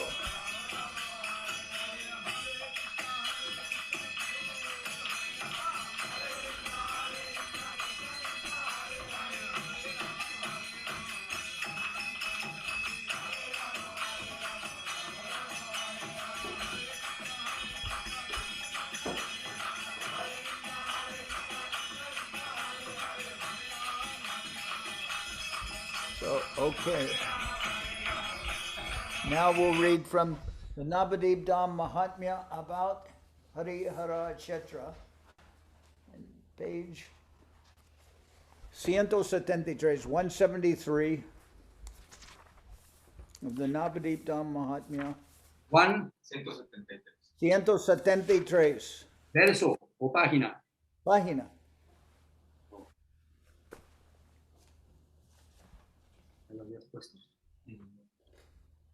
Okay. You see, Sri Hari Hara Chetra, Sri Varanasi, and Sri Godruma. Okay, starting with verse number 1. All glory to the Son of Sachi, all glory to the Avadut, that's Nityananda Prabhu. All glory to Advaitacharya, the leader of the devotees. All glory to Gadadhar and all the devotees. All glory to beautiful Navadip Dham. All glory to the name of Gaura. Nitai and the devotees then departed, chanting Hari Hari. Swaying to and fro in ecstasy, Nitai walked and stammered with divine love. Tears streamed from his eyes, chanting Gaura, Gaura. He became overwhelmed. His ornaments and garlands sparkled, and his form illuminated. Illuminated the 10 directions. Srivas danced with Jiva.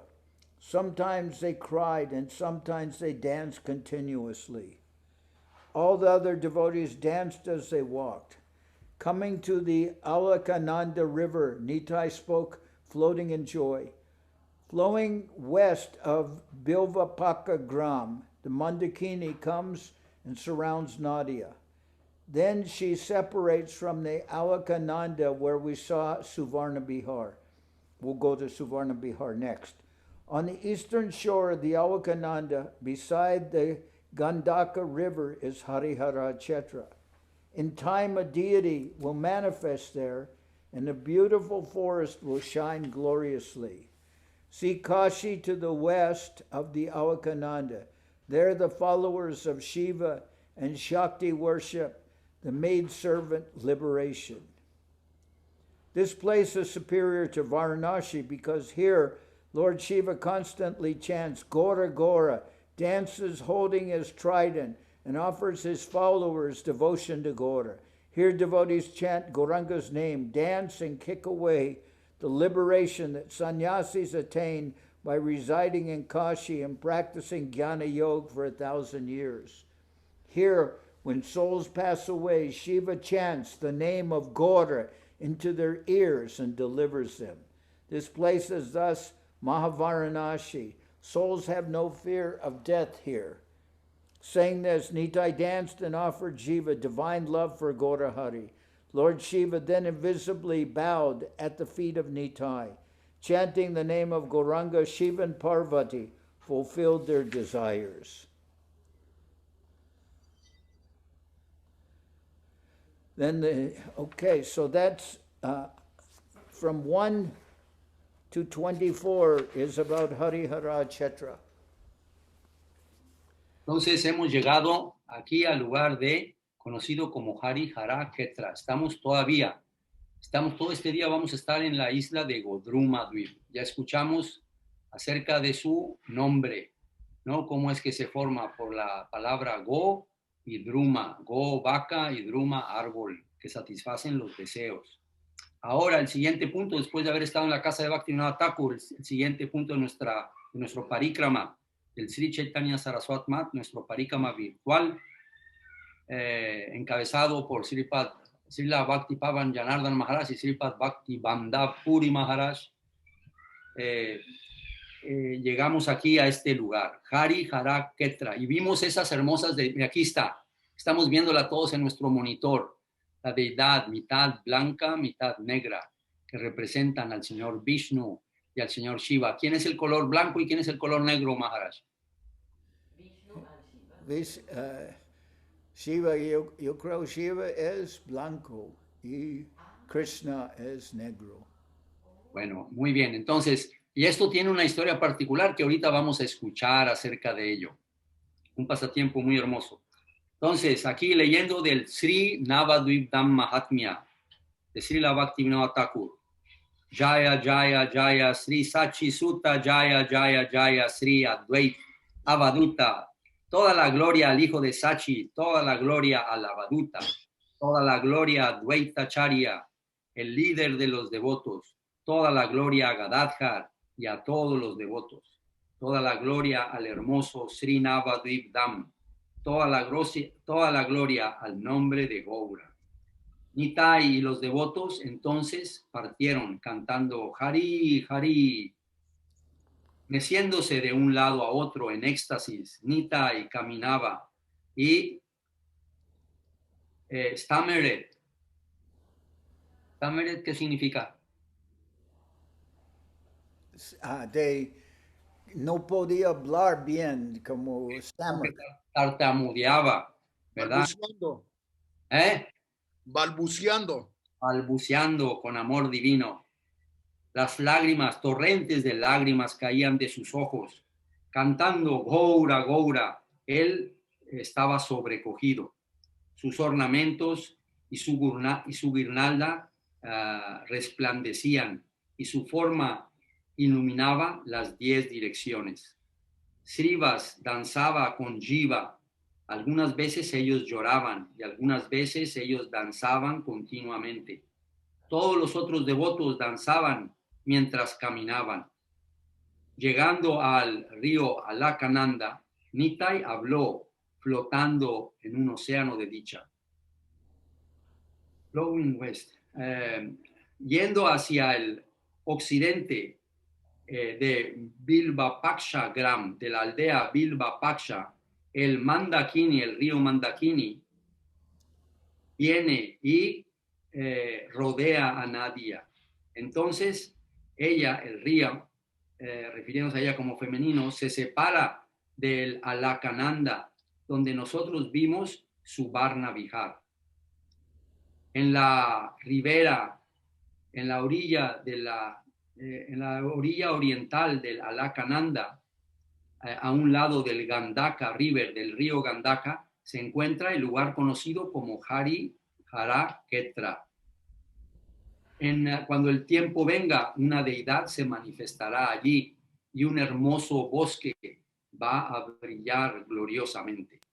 Vean a Kashi en el occidente del Alakananda. Allí los seguidores de Shiva y de Shakti adoran la Might Servant Liberation, adoran a la sirviente de la liberación, a la liberación. Este lugar es superior a Varanasi, porque aquí el señor Shiva constantemente canta Gaura, Gaura, danza sosteniendo su tridente y ofrece a sus seguidores devoción por Gaura. Aquí los devotos cantan el nombre de Gaura, danzan y le dan un puntapié a la liberación.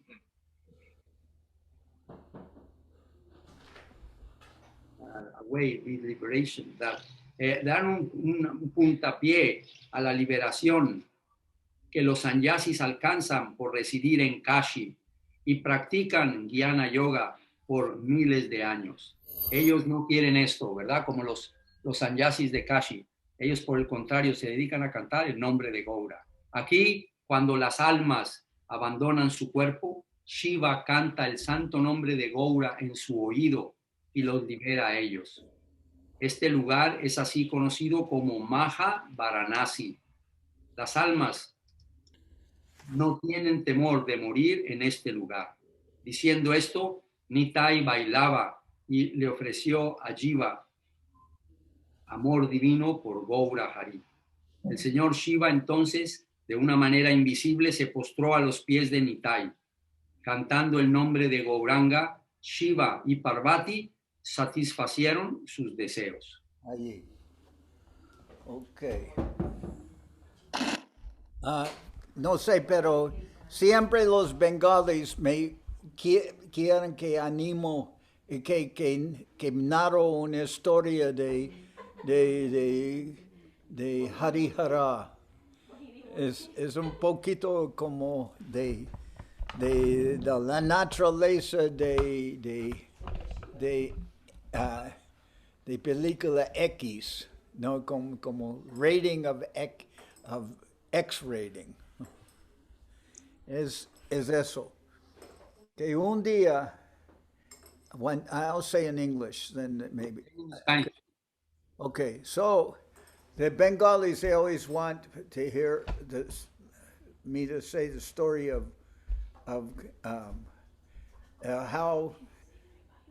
how the deity of Harihara came to be. That one day, Lord Shiva came up to the Lord and he said, when the Devas and the Asuras were churning the ocean, they were trying to produce nectar, and at that time, Mohini Murti, the incarnation of Vishnu as Mohini, she came there and she made some illusion with the demons. She said because the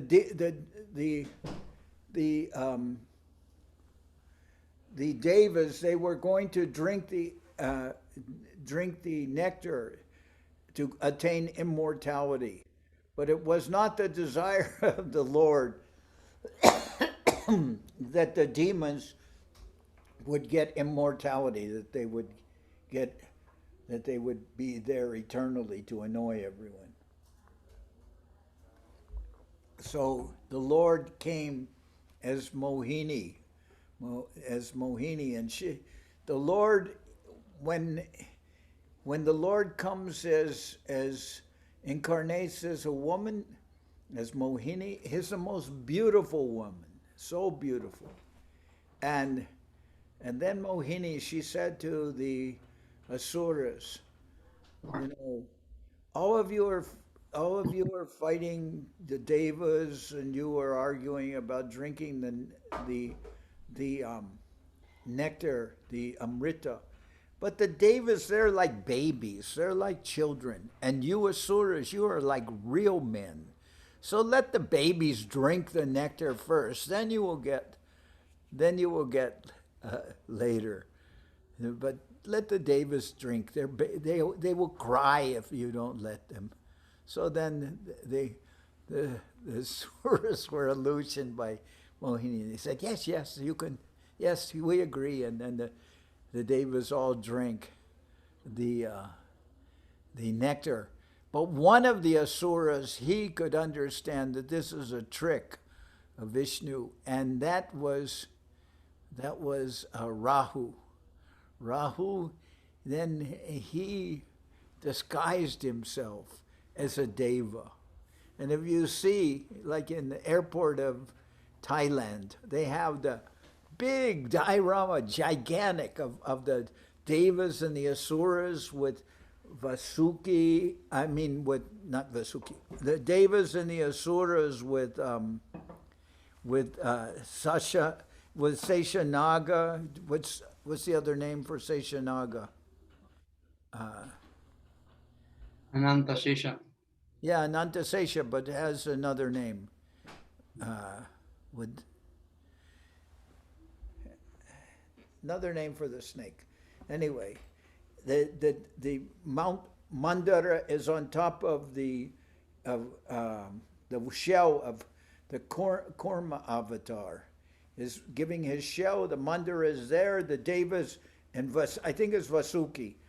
The snake and being used to churn the ocean and produce the nectar. First poison was produced, and Lord Shiva drank the poison. Then eventually Amrita was produced, and that's when Mohini Murti came, and she tricked the devas. But this Rahu wasn't tricked, and he disguised himself as a deva. But if you see in the big diorama in the airport, he's a deva, but he has big tusks like a demon, but he is looking a little bit like a deva. So when he's about to drink the nectar, is just going into his lips, then Mohini, she throws the Sudarshan chakra and separates his head from his body. But because the nectar touched his lips, both the head is separated from the body, but both become immortal. And they become the planets Rahu and Ketu. So then later there's some, like this, the pastime goes on. And later Lord Shiva, he came, he said, you know, when you came as Mohini, then I wasn't able to see that. I didn't get darshan. I've seen all your other incarnations, but I didn't get to see Mohini. So I was wondering, can you show yourself as Mohini to me? And then the Lord smiled and he said, yes, but I don't know if this will work out so well for you. So then all of a sudden, the whole atmosphere became very golden and fragrant, beautiful flowers growing and smelling, and everything was very, very nice. And then there was this very beautiful Mohini. She appeared there, and she's most beautiful. When the Lord comes with his Maya, and when he comes as Mohini, he's the most beautiful. So she's there in the garden and she's playing with a ball, and all of a sudden some strong wind comes and blows away all her clothes and she becomes naked. And Lord Shiva sees that. And then he becomes overwhelmed and he starts chasing behind her, behind Mohini, and he's running after her. And Mohini runs by all the different ashrams of the devotees of Lord Shiva, and they're all seeing like Lord Shiva running like with so much calm after Mohini, and someone says, Lord Shiva, what about Parvati? And then he says, you forget Parvati. And he's running after Mohini. And just when he gets Mohini and he's embracing her, at that time, in that embrace, Mohini becomes Vishnu again. And then the form is of Harihara is said to be the embrace of Vishnu and Shiva. So half Shiva and half Hara. Anyway, we always say this story a little bit of humor, you can, one of you can say that if you want. If you're not, we can just forget it and go on. No, Puri Maharaj. No le capté bien. ¿Ah? No le capté bien.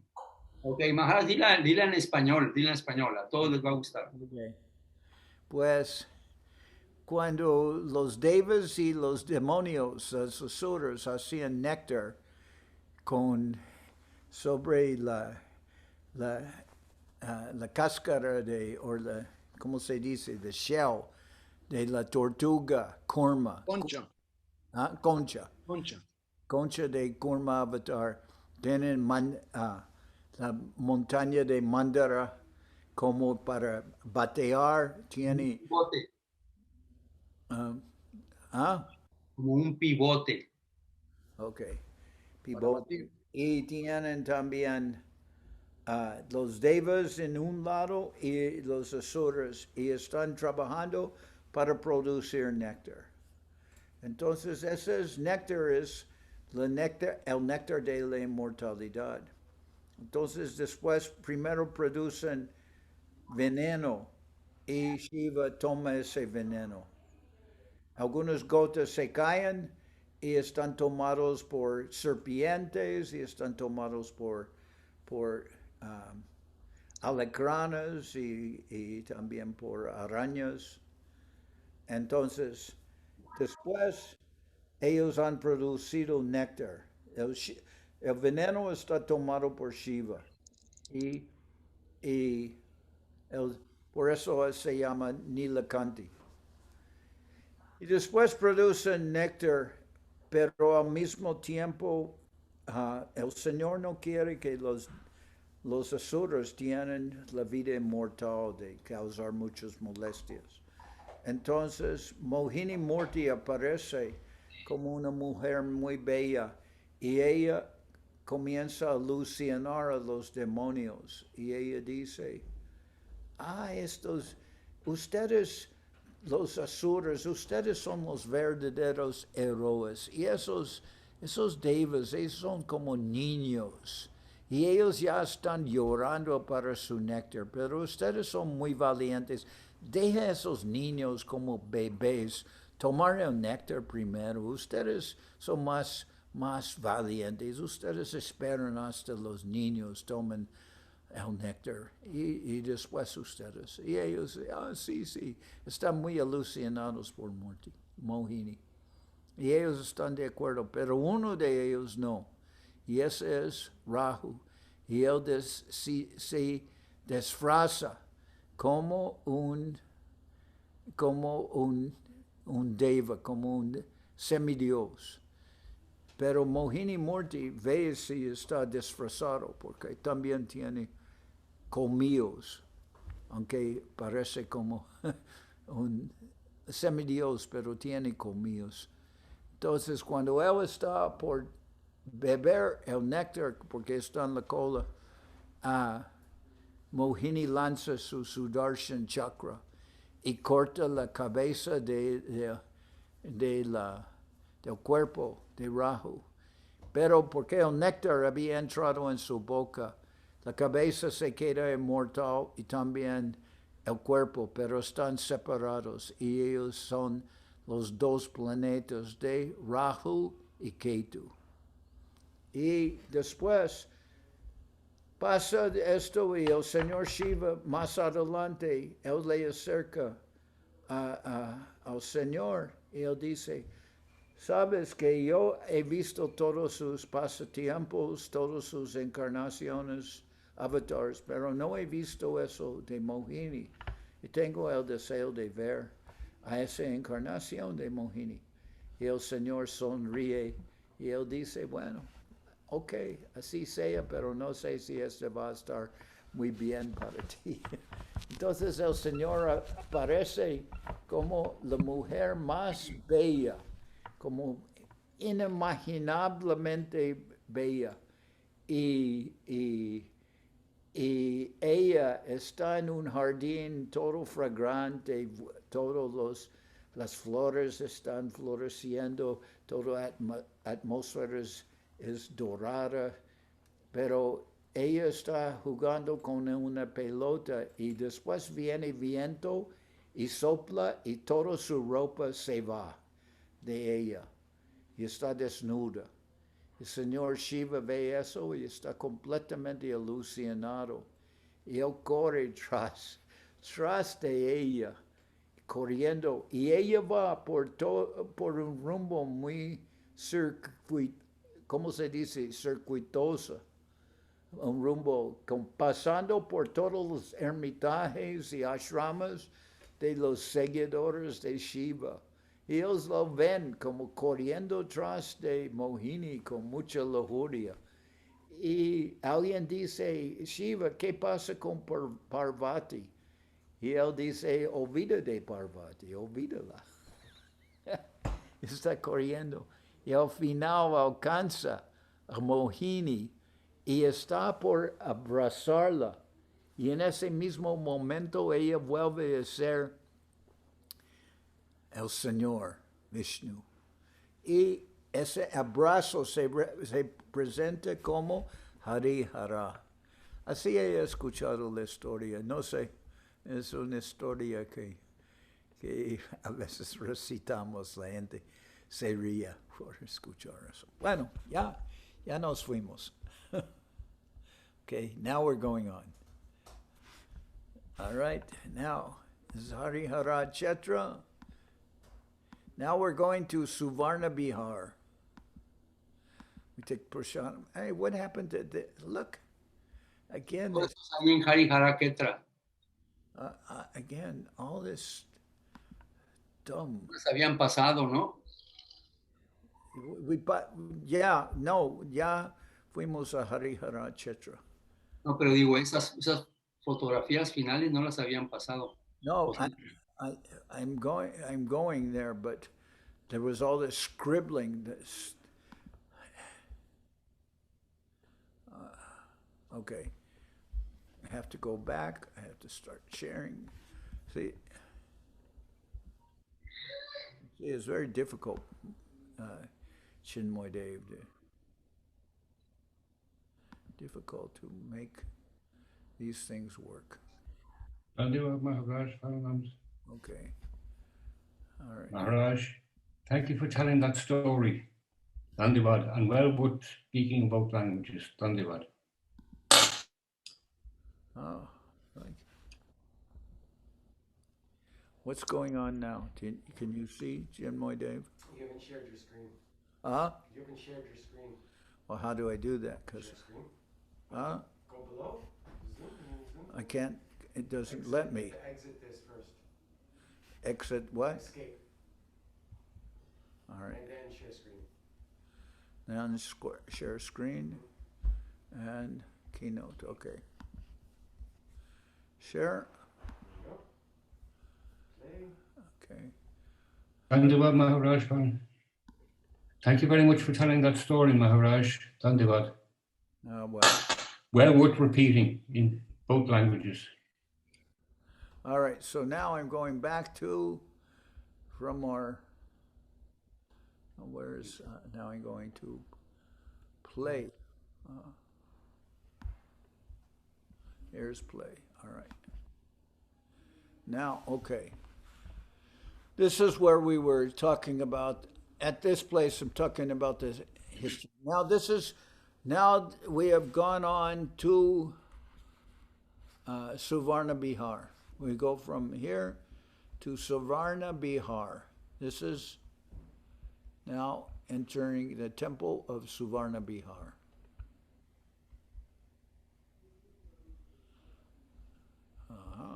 Es uno de los templos originalmente fundados por Srila Bhakti Siddhanta Saraswati Thakur. Okay.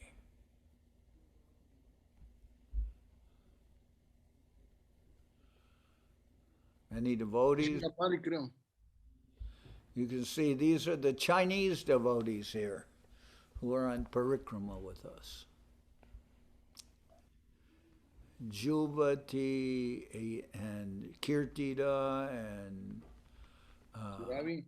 Ananda and Jivana, Devaki. Sita is also. Sita had to leave early that year. This is Charya Maharaj.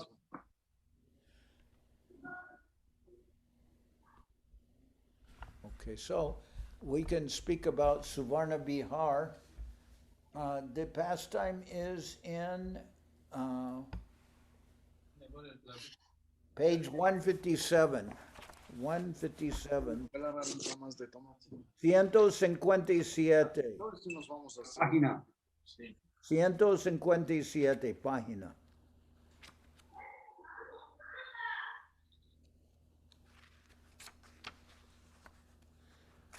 Okay.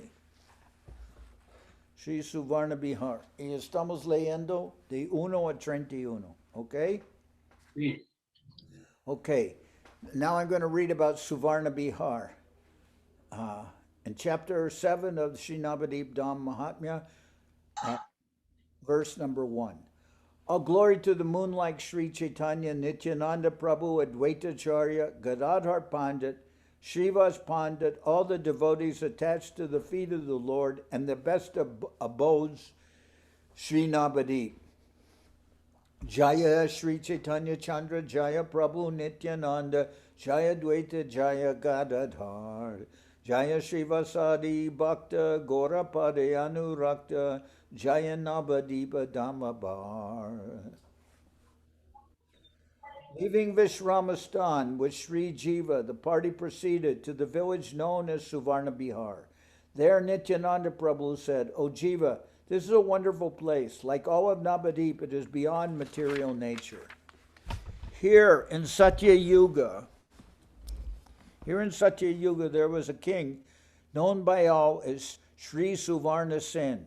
He ruled for a long time, eventually grew old, but he did not retire from his duties. His mind absorbed in mundane affairs, the king thought only of how to accumulate more wealth. As a result of some unknown fortune, Sri Narad came here, and the king worshipped him elaborately. Narad blessed the king. He then met with him privately and instructed him in the absolute truth. Narad said, O king, your days pass in vain as you think only of wealth within your mind. Understand that material wealth is meaningless and that divine knowledge is true wealth. Once consider within your heart that your wife, sons, and friends do not belong to you. After death, no one belongs to anyone. When you die, everyone will set your body afloat down the river and then go back to their houses. So why this false hope? Why this thirst for the water of sense objects when no one actually belongs to anyone?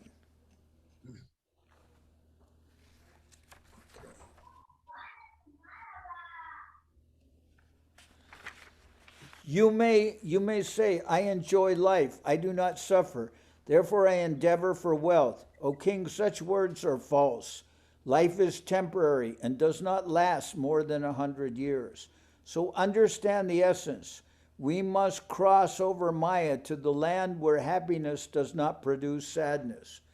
Tell me, how will we reach that wonderful land where there is no lamentation, sadness, or fear? We cannot attain it by mere renunciation or knowledge. Brother, through renunciation and knowledge, material bondage falls away and souls enter oneness. There is no joy in oneness. We consider oneness total ruination. Oneness is utterly condemned. Understand oneness. By it, material things disappear, but nothing superior is attained. Thus, the wise do not worship enjoyment or liberation. They practice devotion to Krishna. To be detached from mundanity and attached to Krishna is the relationship, the process, and the goal. Sambandha, videya, and prayojana. The soul is a servant of Krishna. Without devotion, the soul is utterly ruined. The fruit of divine love for Krishna grows on the tree of devotion. That fruit, the eternal wealth of the soul, is the goal. Enjoyment and liberation are both insignificant. Krishna is the joyful spiritual sun. Maya is his shadow, and the souls are his atomic rays. If souls governed by their marginal nature touch Maya, then Maya binds them. The souls that turn away from Krishna touch Maya, and thus become bound in karma. They wander and die in Maya's prison. Neither action nor knowledge helps them, and Maya causes them to invite in their own suffering and ruin. Souls sometimes perform action, sometimes practice Ashtanga Yoga, sometimes discuss theory of Brahma, and sometimes argue. Ultimately, none of these things help them, however, and they fail to appreciate the wealth of the self. After wandering this way, when souls attain the association of devotees, they develop pure faith. By serving Krishna in the association of the sadhus, souls free their hearts from impediments and attain pure constancy. Then, as they continue to serve, their constancy develops into attraction and gradually attachment to Krishna. From attachment, feeling develops and thereafter divine love. Pure devotion awakens in these stages. O King, you are fortunate. You reside in Navadip, and your fortune has arisen by residing in the Dham. So in the association of sadhus, develop faith, chant Krishna's name and glories, and thus cause the sun of divine love to rise. The coming of Kali Yuga is glorious. Krishna will manifest his pastimes as Sri Gauranga with his associates here, and those who chant the name of Gaura will receive the mercy of Krishna and reside in Braja. Those who serve Krishna but do not chant the name of Gaura attain Krishna after a long time. But those who chant the name of Gaura immediately attain Krishna. Offenses do not remain in them. As he spoke, Narad Muni suddenly became overwhelmed. He began to dance, chanting Gaura Hari, and as he did so, his Veena also chanted Gaura Hari. He mused, when will the glorious age of Kali arrive? Having spoken to the king, Narad left, and the king's divine love arose. Chanting Gauranga, the king danced and begged for divine love from the sadhus. His material desires disappeared. While asleep, the king had a vision of Gaura and Gadadhar with their associates in his courtyard. Everyone was dancing, chanting Hare Krishna, and embracing in the company of the golden Lord Gaura. When he awoke, the king became deeply dismayed and cried for Gaura. Then he heard a divine voice. O king, when the Lord appears, you will be one of his associates. O virtuous king, you will be named Buddhimanta Khan, and you will serve the holy feet of Gauranga. Hearing this divine voice, the king became steady and then worshiped Gauranga. When Nityananda finished speaking, Srivas became immersed in the mood of Narada and fainted. Sri Jiva rolled on the ground, immersed in intense divine love and the intoxicating nectar of Gaura's name. O Gauranga Rai, Gauramani, when will I see your divine form here? As Jiva spoke, everyone suddenly saw Sri Gaura's kirtan with their own eyes. Oh, the form of Gauranga, which surpasses nectar, began to dance there, and Nityananda Rai chanted the glories of Gauranga with Advaita and all the devotees. Mridangas and kartals resonated, the Sankirtan resounded, and the previous pastimes of the Lord manifested. I do not have the power to describe the joy that arose and remained there until midday. Eventually, the party continued on, loudly singing songs about Gauranga. Okay, so Ashram Maharaj. Yes, coming. Going to the first. Nitya. Entonces, estamos llegando al lugar conocido como Subarna Vihar, donde residía uno de los reyes de la dinastía Sen, Subarna Sen.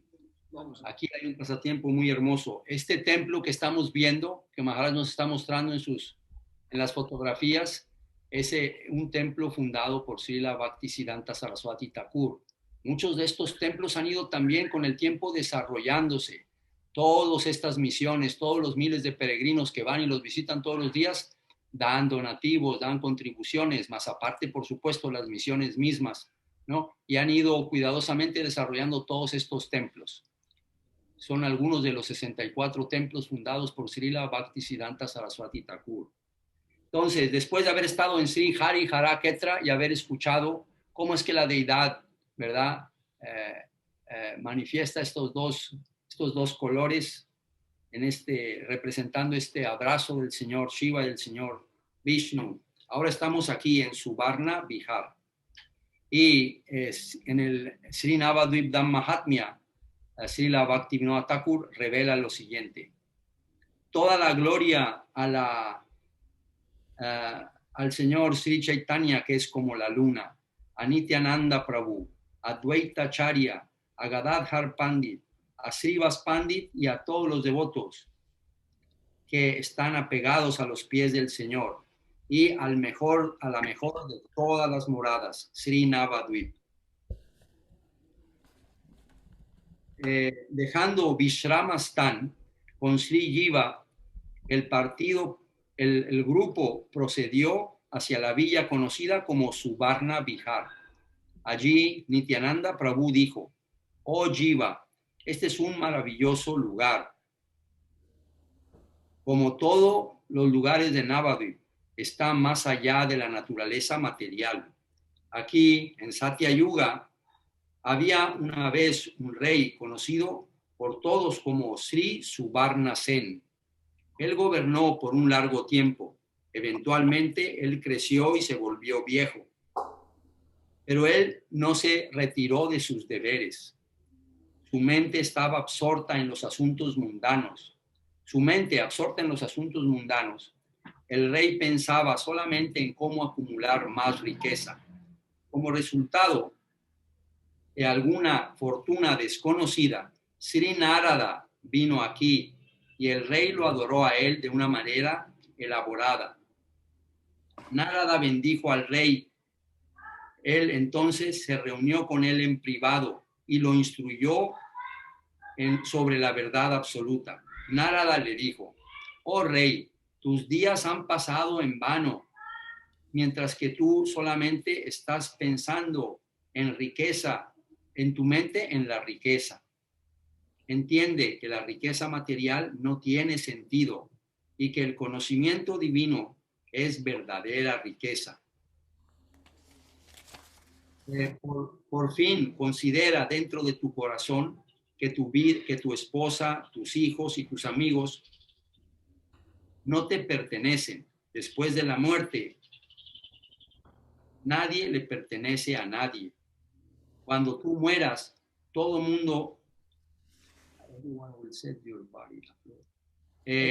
mundo pondrá tu cuerpo en una barca flotando, yendo río abajo. Y entonces todo el mundo va a poner tu cuerpo de esta manera y después todo el mundo se despedirá e irán a sus propios hogares. Así, ¿por qué esta falsa esperanza? ¿Por qué esta sed por el agua de los objetos de los sentidos? cuando nadie en realidad pertenece a nadie. Tú podrás decir, yo disfruto de la vida, yo no sufro, por lo tanto, yo me esfuerzo por la riqueza, por obtener riqueza. Oh rey, tales palabras son falsas. La vida es temporal y no dura más que 100 años. Así, entiende la esencia.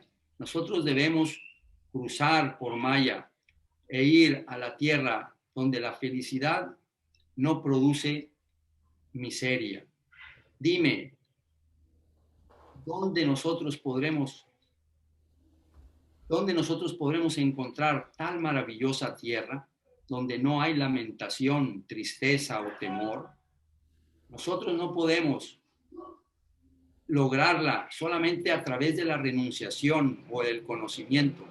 Oh hermano, a través de la renunciación y el conocimiento, la atadura material cae. Y las almas, la atadura material falls away.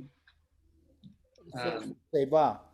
Se va y las almas entran en la unidad. O sea, para aquel que está cultivando el conocimiento y la renunciación, la atadura material ciertamente se va, pero las almas entran en el estado de unidad. No hay dicha en este estado de unidad. Nosotros consideramos que la unidad total es una ruina completa. La unidad está ha sido completamente el entender la unidad. Entendiendo la unidad, las cosas materiales ciertamente desaparecen, pero nada superior es alcanzado. Así, los sabios no aceptan el disfrute o la liberación. Ellos practican, en cambio, la devoción a Krishna. El estar desapegado de lo mundano y estar apegado a Krishna es la relación, el proceso y la meta. Sambandha, Avideya y Prayoyana. El alma es el sirviente de Krishna y sin devoción el alma está enteramente arruinada. El fruto del amor divino por Krishna crece en el árbol de la devoción. Ese fruto, la riqueza eterna, la batería se está agotando. Ese fruto, la riqueza eterna del alma, es la meta. El disfrute y la liberación son ambos insignificantes. Krishna es el sol espiritual lleno de dicha. Maya es su sombra y las almas son sus partículas atómicas. Si las almas gobernadas por la naturaleza material tocan a Maya, entonces Maya las ata. Las almas que voltean su rostro a Krishna tocan a Maya y así se vuelven atadas por el karma. Ellas deambulan y mueren en la prisión de Maya. Ninguna acción o conocimiento las ayudará y Maya es la causa de invitarlas a ellas a su propio sufrimiento y ruina. Las almas algunas veces ejecutan acciones, algunas veces practican Astanga Yoga, algunas veces discuten acerca de la teoría de Brahma y algunas veces argumentan.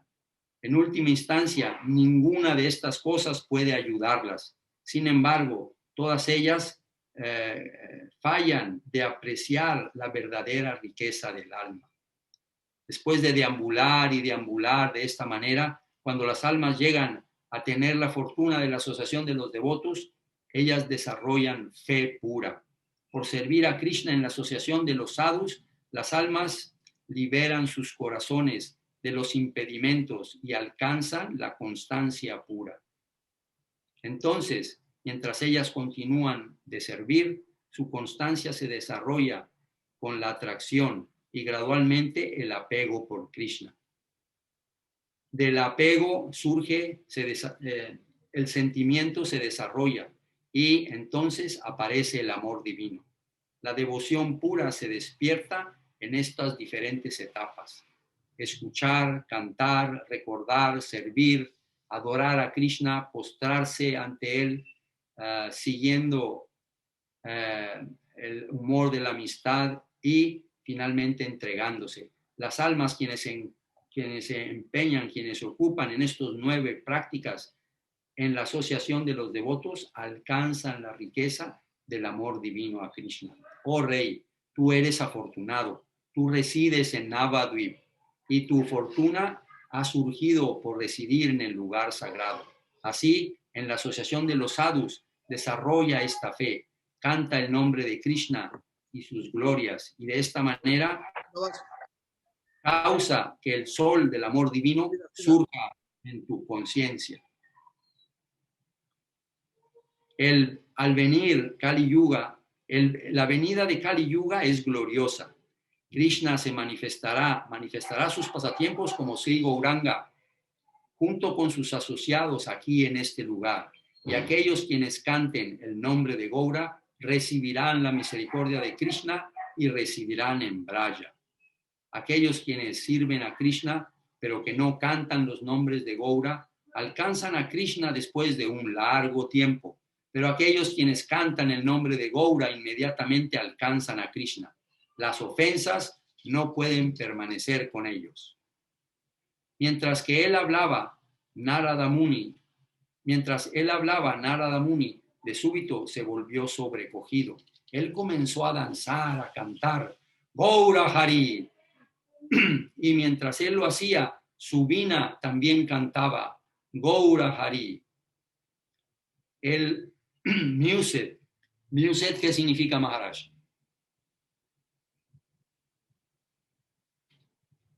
Muse.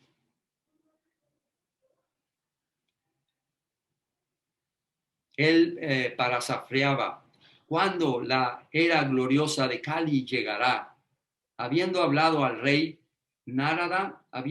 así al rey, Narada se fue y el amor divino se surgió en el rey. Cantando Gauranga, el rey danzaba y mendigaba por el amor divino de los sadhus.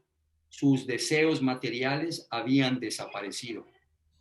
En una ocasión, mientras dormía, el rey tuvo una visión de Gaura y de Gadadhar con sus asociados en su patio. Todo el mundo estaba danzando, cantando Hare Krishna y abrazándose en la compañía del Señor dorado, Gauranga. Cuando él se despertó del sueño, el rey se volvió quedó profundamente desmayado y lloraba por Gauranga. Entonces él escuchó una voz divina. Oh rey, cuando el Señor aparezca, tú serás uno de sus asociados.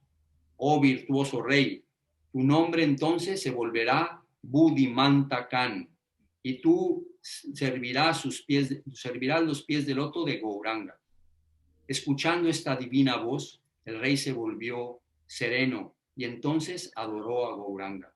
Cuando Nityananda terminó de hablar, Srivas se volvió inmerso en el humor de Narada Muni y se desmayó. Sri Jiva se puso a rodar en el piso, inmerso en el intenso amor divino y el néctar intoxicante del santo nombre de Gaura.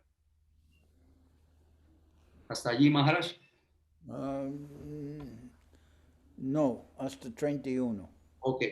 Oh Gauranga Rai, Gauramani. ¿Cuándo veré yo tu forma dorada aquí? Mientras Jiva hablaba, todo el mundo de súbito vio el kirtan de Sri Gaura con sus propios ojos. O sea, todos ellos vieron a través de los ojos el kirtan de el señor Gauranga. Oh, la forma de Gauranga, la cual sobrepasa el néctar, comenzó a danzar aquí. Y Nityananda Roy, cantando las glorias de Gauranga con Advaita y todos los devotos. Las mridangas y los címbalos resonaban. El Sankirtan también emitía un gran sonido. Y todos los pasatiempos previos del Señor se manifestaron. Yo no tengo el poder de describir la dicha que surgió y que permaneció aquí hasta el mediodía. Eventualmente, el grupo continuó, siguió adelante, cantando en voz alta las canciones acerca de Gauranga. Ellos descansaron en la villa de Devapali como invitados de la deidad de la aldea, y entonces comieron. Ya vamos a Devapali, ese es Nrsimhapali. Y así se termina, es el último lugar de este día. Ok, y aquí vamos, ese es Suvarna Bihar, ya estamos saliendo de ahí. Y este es un lugar donde paramos en el camino, hay un pequeño templo, creo de, no sé qué, es Hanuman o algo así que está allí. Los devotos ahí descansan un ratito y toman agua y continúan. Ok, ya estamos yendo. Ese es el lago cerca de Nrsimhapali. Es el templo de Nrsimhapali. Esa es la deidad del señor Nrsimha.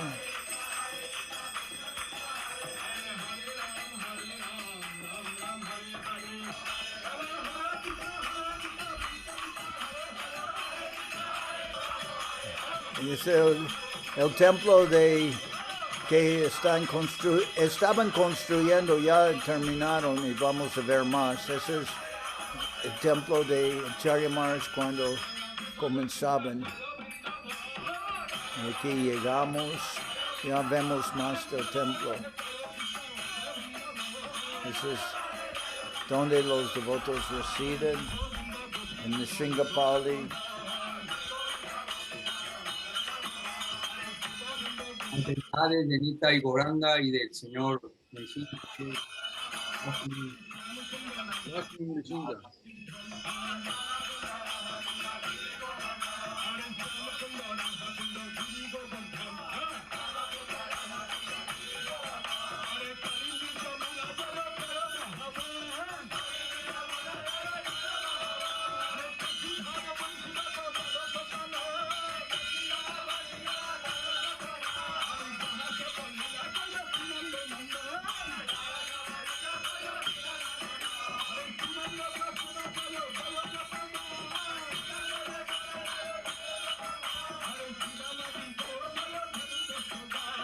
Ahí está Nitai Charan, ¿ah? ¿Lo veis? Ashram.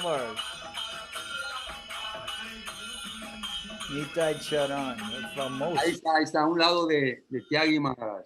Yeah. Y estaba también el hijo de Santa Krishna Prabhu. Ese es, sí, ese es, ya es grande, ese es Shankar. Exacto, todavía muy chiquito.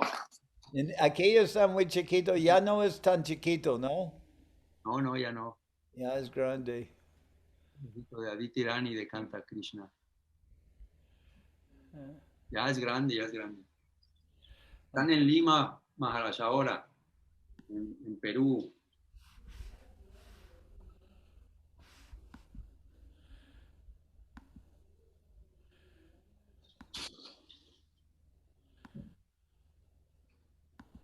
Están ofreciendo y destruyendo prasadam.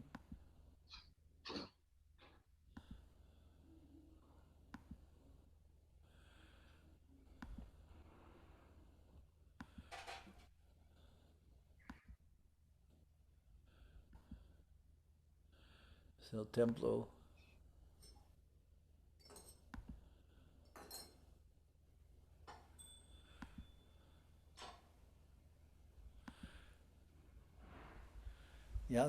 Ya lo tienen decorado para el festival.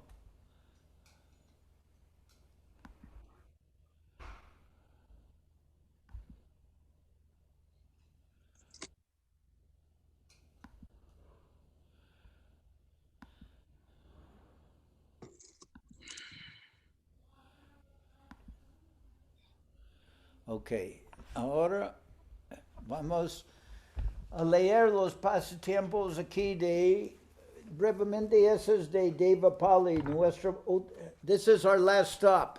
Our last stop is Devapali, Nrsimhapali. And we'll read just briefly here is a few pages of page 169. And then we'll speak about Madhavendra Puri. So this is 169. This is our last stop on the third day of Parikrama. And we're on verse number 32. 169, verse number 32. 32 en la página 169. Eventually, the party continued on, loudly singing songs about Gauranga. They rested in the village of Devapali as guests of the village deity and then ate at midday. In the evening, they toured the temple, and then Nityananda Prabhu said, "This is Devapali. This temple of Sri Nrsimhadev was established in Satya Yuga. After blessing Prahlad and killing Hiranyakashipu, the Lord rested here. Brahma and the other gods made their own homes here and established a village. They resided on those hills beside the bank of the Mandakini and worshipped Nrsimha. The scriptures state that this abode in Navadip, known as Sri Nrsimha Kshetra, is very purifying. Surya's hill and Brahma's hill were to the east of Nrsimha. Now this place has since changed. See Ganesha's hill and Indra's hill behind. This place was filled with many hills like these. The renowned Vishwakarma constructed hundreds of stone homes for the gods. In time they decayed, and the Mandakini dried up. Only the hills remained. See here the countless broken stones. These are the ruins of the homes of the gods. Again in the future, a devotee king will receive a drop of mercy from Nrsimha. He will build a grand temple, establish Nrsimha there, and resume his worship. This place is within the 32 miles of Navadip and is one of the boundaries of the route to circumambulate Navadip Dham. The humble Bhakti Vinod, whose wealth is the humble Thakur Bhakti Vinod, whose wealth is the feet of Nitai and Janava, chants the unending glories of Navadip and thus leaves behind the net of Maya. So this is página 157. 169. No, perdón. 169. 169. Texto 32. Sí, 32 a 40 al final. Ok. Entonces, de Subarna Vihar estamos llegando ya al último día, al último sitio de nuestra visita a la isla de Sri Godruma Dvip. Y este último sitio es conocido como Devapali. Srila Bhaktivinoda Thakur continúa con su relato. Eventualmente el grupo continuó cantando fuertemente las canciones acerca de Gauranga. Ellos descansaron en la villa de Devapali como invitados de la deidad de esa villa y entonces comieron al mediodía. En la noche ellos circunvalaron el lugar y entonces Nityananda Prabhu dijo: esto es Devapali. Este templo de Sri Nrsimhadev fue establecido en Satya Yuga. Después de bendecir a Prahlad y de haber dado muerte a Hiranyakashipu, el Señor descansó aquí. Brahma y los otros dioses hicieron aquí sus propios hogares y establecieron una villa. Entonces, ellos residieron en estas colinas a un lado de la ribera del Mandakini y adoraron al Señor Nrsimha. Las escrituras establecen que esta morada en Navadvip, conocida como Sri Nrsimha Kshetra, es muy purificante. La colina de Surya y de Brahma están al este de Nrsimha. Ahora este lugar ha ido cambiando. Vean la colina de Ganesh y la colina de Indra detrás. Este lugar estaba lleno de muchas de las colinas como estas. El renombrado Vishwakarma construyó cientos de hogares de piedra para los semidioses. Con el tiempo todos ellos fueron dilapidados y el Mandakini se secó. Solamente las colinas permanecen en la actualidad. Vean aquí las innumerables piedras rotas. Todas estas son las ruinas de los hogares de los dioses. De vuelta en el futuro, un rey devoto revivirá, va a recibir una gota de la misericordia de Nrsimhadev. Él construirá un gran templo, estableciendo a Nrsimhadev aquí y retomará su adoración. Este lugar está dentro de las 32 millas de Sri Navadvip Dham y es una de los límites de la ruta que circunvalan Navadvip Dham. El humilde Bhakti Vinod, cuya riqueza son los pies de Nitai y de Janava, canta las glorias sin límite de Navadvip y así deja atrás la red de Maya. Listo, Maharaj, ya llegamos al final. Ok, de aquí vamos a ver a Srila Govinda Maharaj, porque siempre, normalmente, el día de, let me say in English. First, normally this day of Madhavendra Puri's disappearance comes on the Ekadasi day, which is on the second day of the Parikrama. The first day is Mayapur, the second day is just Koladvip, so it's a short day. And then in the afternoon, Govinda Maharaj speaks about Madhavendra Puri. But this year, there isn't really any Ekadasi in Navadvip, it's Mahadvarasi. So it's really on the day of this tour, which is actually a little long, but this day of Madhavendra Puri, Govinda Maharaj goes into the temple, and here you see Govinda Maharaj. He go into the temple and speak about Madhavendra Puri. And I'm sure Acharya Maharaj also does that now, but I didn't have any pictures from this day's Parikrama. So there's the deities. Here's Srila Govinda Maharaj. Here's Govinda Maharaj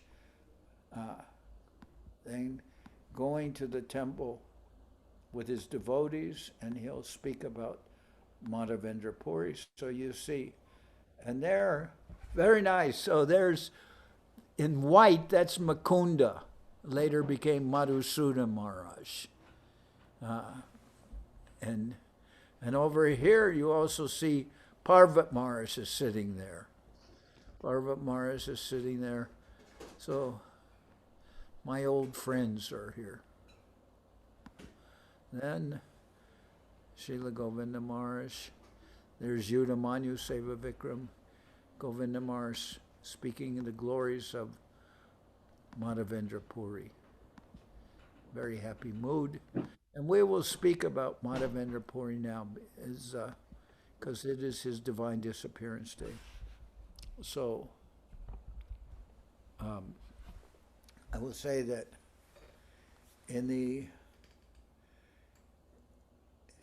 Madhavendra Puri, we hear that first he went to near to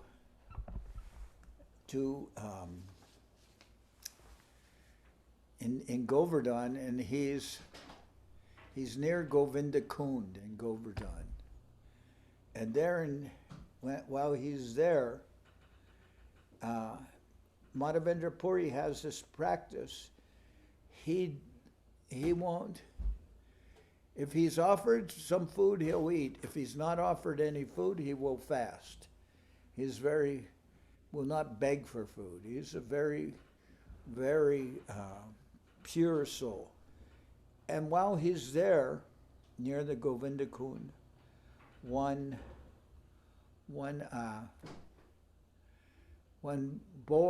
cowherd boy comes to him from that area, and he says, "Oh, Madhavendra Puri, some of the ladies saw you when they went to get water, and they told me about you. And in this village, my village, nobody fasts. So I have come with a pot of milk to give you milk for you to drink.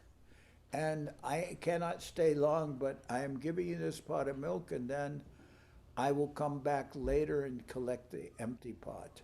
So you take the milk." And Madhavendra Puri accepted that milk, and then Madhavendra Puri was thinking how beautiful this cowherd boy was, and then he began to consider that this boy is Krishna himself, and he's crying in separation. And then that night, he has a dream where that boy appears to him in his dream and says, "Oh, Madhavendra Puri, I waited so long for you to come, and now please save me." When there was rumor that the Muslims or the Turks were attacking, the people of the village fled, and they hid me in a bush. And I've stayed in that bush for so long, and I've endured heat and cold and everything, and I've been waiting, when will Madhavendra Puri come to save me? And he says, "Now please go and take the people from the village and rescue me." So Madhavendra Puri then takes all the people and tells them, "We're going into the jungle, and to bring with you machetes and shovels and everything. We have to cut through there and find the deity." So they are all very happy, and they go with Madhavendra Puri, and there they find the deity of Gopal. And they take, then some of the deity is very big, some of the strong men then carry the deity, and he is taken to the Govardhan Hill, and there they make a temporary temple there with they make some big stones, some big boulders, stones, and they make an altar, and Gopal is put on the altar, and they worship. Then they bathe Gopal. They do abhishek with Gopal. They rub Gopal's body with oil and everything, and water, bathe with many pots of water, and then eventually some Brahmins come from Bengal, and they become, Madhavendra Puri initiates them, they become pujaris, and they make it, and a rich man from Mathura makes a temple for Gopal, and like this. Then all the neighboring villages have an Annakut ceremony, and they all bring food for offering to Gopal. So this goes on for some time. But then Madhavendra Puri has a dream, and in his dream he says, "Oh, Madhavendra Puri, in spite of everything, my body is still very hot, and I'm thinking the only thing will cool my body will be some Malayan sandalwood. So you please bring that." He would have to go to Jagannath Puri to get that sandalwood.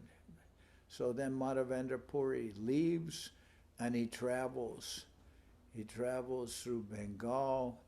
There he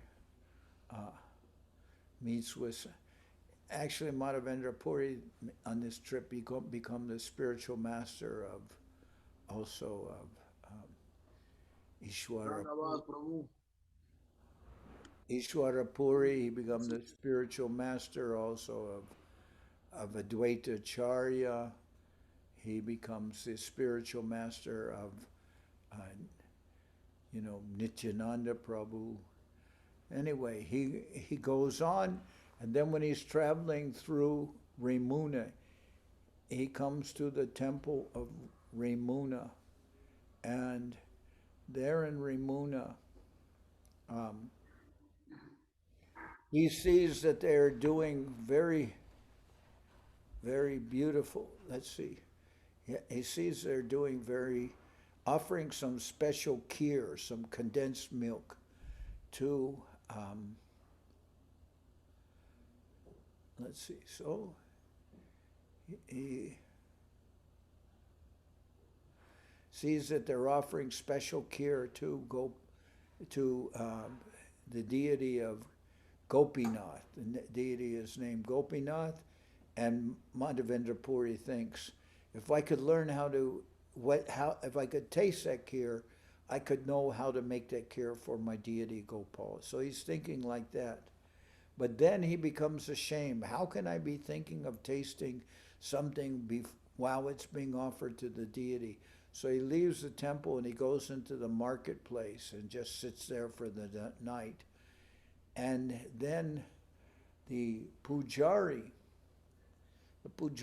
then offers everything, and then the pujari cleans the altar and everything, and then goes home and goes to take rest. But then the pujari in the night has a dream, and in that dream, Gopinath appears before the pujari and says to the pujari, Oh pujari, I have hidden one pot of kheer behind my skirt, behind my dress, and that kheer is for Madhavendra Puri, and he's in the marketplace. So go take that kheer to Madhavendra Puri. So then the pujari goes to the empty marketplace, and he cries out, Oh Madhavendra Puri, you are the most fortunate. You are the most fortunate because the deity of Gopinath has stolen this kheer for you, and he wants you to have it. He whose name is Madhavendra Puri, please come and take the kheer.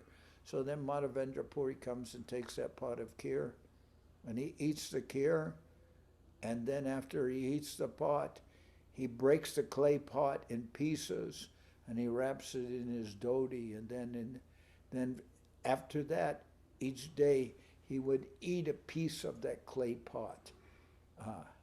But he also began to think that this has happened, and people will come to see me, and I don't want people to glorify me. So Madhavendra Puri leaves immediately, and he goes to Jagannath Puri. But the verse of the scriptures says that even though Madhavendra Puri ran away so fast, his fame ran faster than him. And his fame got to, when Madhavendra Puri got to Jagannath Puri, he was already famous. But that fame came to help him, because when he was famous, then the government, before controlling the sandalwood, they came and gave him sandalwood, which was very hard to get. It was controlled, and they gave him camphor. They gave him papers, because he'd have to have papers to carry the sandalwood as a controlled substance. Then they gave him some carrier to carry the sandalwood. And then Madhavendra Puri was going back to Vrindavan to go take the sandalwood to Gopal. But he came again to Ramuna. And in Ramuna, he had another dream. And in this dream, Gopal appeared to him for a third time. And Gopal said, Oh Madhavendra Puri, my body is non-different from Gopinath's. So you make one festival here and rub the body of Gopinath until the sandalwood and camphor is all finished, and you make one big festival for me. And I will be very satisfied when the sandalwood is rubbed on the body of Gopinath. That will cure the burning in my body. So Madhavendra Puri tells the persons in Ramuna, they're all very happy to have this big festival. They arrange to rub the sandalwood on the deity of Gopinath and Gopalas, that way satisfied. And Srila Govinda Maharaj, he explains that this whole example of rubbing the sandalwood is in relationship to one verse that Madhavendra Puri said at the time of his leaving this world. And that verse is, Aidina dayardra natahe matura nata karavalokyase ridayam tvada loka kataram daita brahmyati kim karomyaham. O my Lord, O most merciful Master, O Master of Mathura, when shall I see you again? Because of my not seeing you, my agitated heart has become unsteady. O most beloved one, what shall I do now? And the idea of this verse was spoken by Srimati Radharani herself after Krishna left Vrindavan and went to Mathura. And this verse of Radharani's separation from Krishna was manifest through Madhavendra Puri. And it is said only 3 persons could understand the depth of this verse. They are Srimati Radharani, Madhavendra Puri, and Mahaprabhu. And no 4th person can taste this verse fully. So and it is said that just as sandalwood becomes more fragrant and sweeter by being rubbed and rubbed and rubbed, so this verse was repeated over and over and over again by Mahaprabhu, and each time becoming more and more sweet and fragrant, like the sandalwood. So Govinda Maharaj says the whole example of the sandalwood being rubbed and spread on the body of Gopinath to satisfy Gopal, it is actually shown how it is to help us understand how deep is this verse of Madhavendra Puri. And Madhavendra Puri, he took initiation in the Brahma Madhva Sampradaya. But in that Sampradaya, there was no conception of divine love as shown in Vrindavan, as shown by the gopis for Krishna. That love was not known. Only Madhavendra Puri he decided to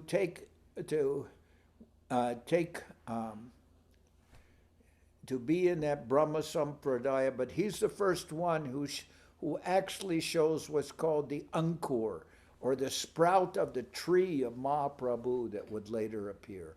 It's Madhavendra Puri is the first to present that pure conception. So he is the great, that we are actually in the Brahma Madhva Sampradaya, but it is the Brahma Madhva Gaudiya Sampradaya, and the Gaudiya Sampradaya, in the Brahma Sampradaya Madhavendra of the Brahma Madhva of Madhvacharya. This was not known before by that Sampradaya, but it all began with Madhavendra Puri, and he has graced the whole Sampradaya. So today is the Divine Disappearance Day, and the devotees will all gather in the temple to hear Srila Govinda Maharaj speak. Well, in the temple you can see Govinda Maharaj is always very happy to speak about Madhavendra Puri, and we're there in the temple. So now I let my dear God brothers, Ashram Maharaj and Puri Maharaj, they can speak about Madhavendra Puri. Today is his Divine Disappearance Day. Jai. La Bhakti Pavan Janardan Maharaj ki Jai. Puri Maharaj, are you there? ¿Estás ahí? Sí, Maharaj. ¿Quieres comentarnos algo, Maharaj, acerca de esta fecha particular? Bueno, ya casi todo dijo Janardan Maharaj, pero Pero tengo aquí algo. en inglés, Ah. pero en inglés. En español.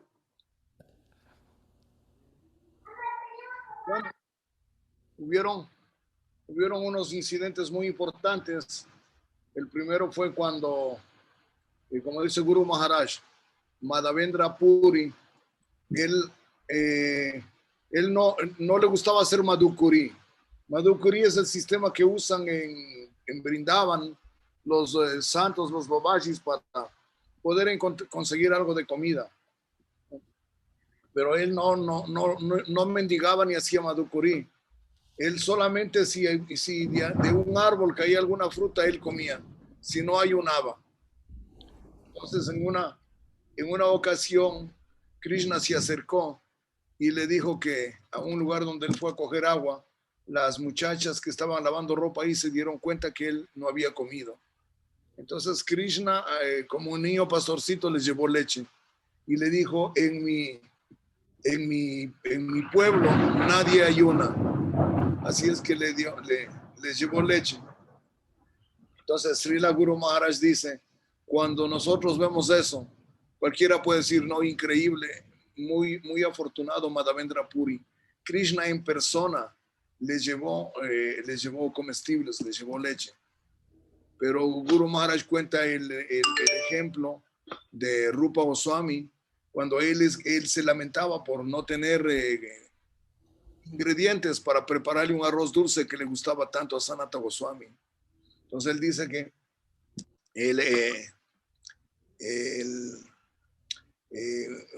en una ocasión alguien le golpeó la puerta a Rupa Goswami. Entonces cuando él salió a ver, era una niña que en el nombre de sus guardianes le traía ingredientes, le traía leche, arroz, para que preparara un arroz dulce. Entonces él pensó que era la oportunidad de su vida, entonces se bañó y empezó a hacer la ofrenda, y a mediodía llamó a Sanata Goswami para que por favor viniera a degustar el arroz dulce que él lo había preparado. Srila Govinda Maharaj dice, Sanata Goswami era tan brillante como nuestro Sridhar Maharaj. En cuanto él probó un poco el primer bocado del arroz dulce, él dijo, este sabor es divino, este no es de este plano ordinario, este sabor no es de este plano mundano. Entonces él ingirió con Rupa, dijo, ¿dónde consiguió los ingredientes? Entonces Rupa Goswami dijo, bueno, esta mañana una niña de la aldea en el nombre de sus guardianes me trajo algo de leche. Entonces ahí Sanata le pregunta, dice, ¿cómo era la niña esa? Entonces Rupa Goswami lo describe y Sanata Goswami sale a buscar por todo Vrindavana y no encontró esa. Entonces Sanata Goswami dedujo que esa fue Radharani. Entonces regresó donde Rupa Goswami y le regañó. Le dijo, Rupa, ¿qué clase de vajans es ese? Nosotros estamos pidiéndole al Señor que por favor nos ocupe en el servicio devocional. Pero ahora usted está ocupando al plano divino en su servicio. ¿Qué tipo de vajans es ese? Y se fue enojado. Entonces Srila Guru Maharaj dice, para muchos que Madhavendra Puri haya recibido comestibles puede parecer como muy grandioso. Krishna en persona lo trae. Pero dice, pero para otros niveles de la devoción, esa es una tragedia. Para Sanata Goswami él consideró que esa era una tragedia, que ahora el plano divino nos está sirviendo. Entonces, luego, cuando Madhavendra Puri en un sueño se le reveló la deidad de Gopal, porque el niño que le había llevado la leche a Madhavendra Puri, él le dejó el cuenco. Entonces le dijo que cuando desocupe el cuenco, que lo vaya a entregar. Entonces, cuando él desocupó el cuenco, caminó y hacia en la dirección que este niño se había ido. Pero cuando él ve, por ahí no hay nada, entonces había unos arbustos. Entonces, bueno, pero no encontró un lugar, una casa, nada donde dejar. Pero en la noche tuvo un sueño que de esos arbustos aparecía Gopal, y cuando él vio era el mismo niño que le había llevado a la leche. Y se quejaba, le decía que en tiempo pasado, cuando los musulmanes atacaron Vrindavana, el pujari se había asustado mucho y le había escondido entre los arbustos, y que ya ha pasado mucho tiempo, a veces él sufre mucho frío, a veces sufre mucho calor, y le decía que por favor que le saque de ahí y que le instale en la colina de Govardhan. Entonces él fue al otro día con los habitantes del pueblo, excavaron y en verdad encontraron la deidad. Entonces ellos los llevaron a la colina de Govardhan y ahí le instalaron, le hicieron alguna edificación y ahí fue instalado. Pero empezaron a adorarle, entonces ellos llevaron muchos cántaros con agua para bañarlo, para hacerle la abhisheka. Pero sin embargo en la noche pues Gopal se le presentó otra vez en un sueño y le dijo que con ninguna de esa cantidad de cántaros de agua él se había refrescado, que todavía tenía mucho calor. Y entonces ahí le pide que por favor vaya a Jagannath Puri y que traiga de allá pasta de sándalo, porque se dice que por un lugar de Jagannath Puri, pues, ahí había el sándalo y era el sándalo más puro, que trajera sándalo con alcanfor para preparar una pasta y refrescarlo. Entonces Madhavendra Puri salió inmediatamente para Jagannath Puri y cuando iba en camino a Jagannath Puri, él se paró por Remuna. Y entonces en Remuna vio que a Gopinath le ofrecían un tipo de arroz dulce que todo el mundo ponderaba que era un arroz muy increíble.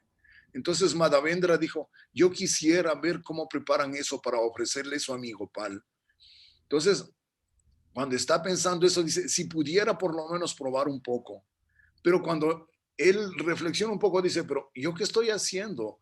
Estoy deseando la ofrenda del Señor. Y él se castiga y entonces él piensa que él no debe estar ahí. Él sale y se fue a un parque. Entonces, en esa noche, como normalmente ofrecían a Gopinath, le ofrecían varios cuencos de arroz dulce. Esa noche el pujari fue, retiró todo, limpió y bueno, ya acostó la deidad. Y cuando él ya se estaba preparando para dormir, o ya estaba casi durmiendo, entonces él tiene un sueño y la deidad le revela que había guardado 2 cuencos de arroz detrás del altar. Entonces él va, se baña, se cambia de ropa, entra al altar y en efecto, él ve que ahí estaban esos 2 cuencos con arroz dulce.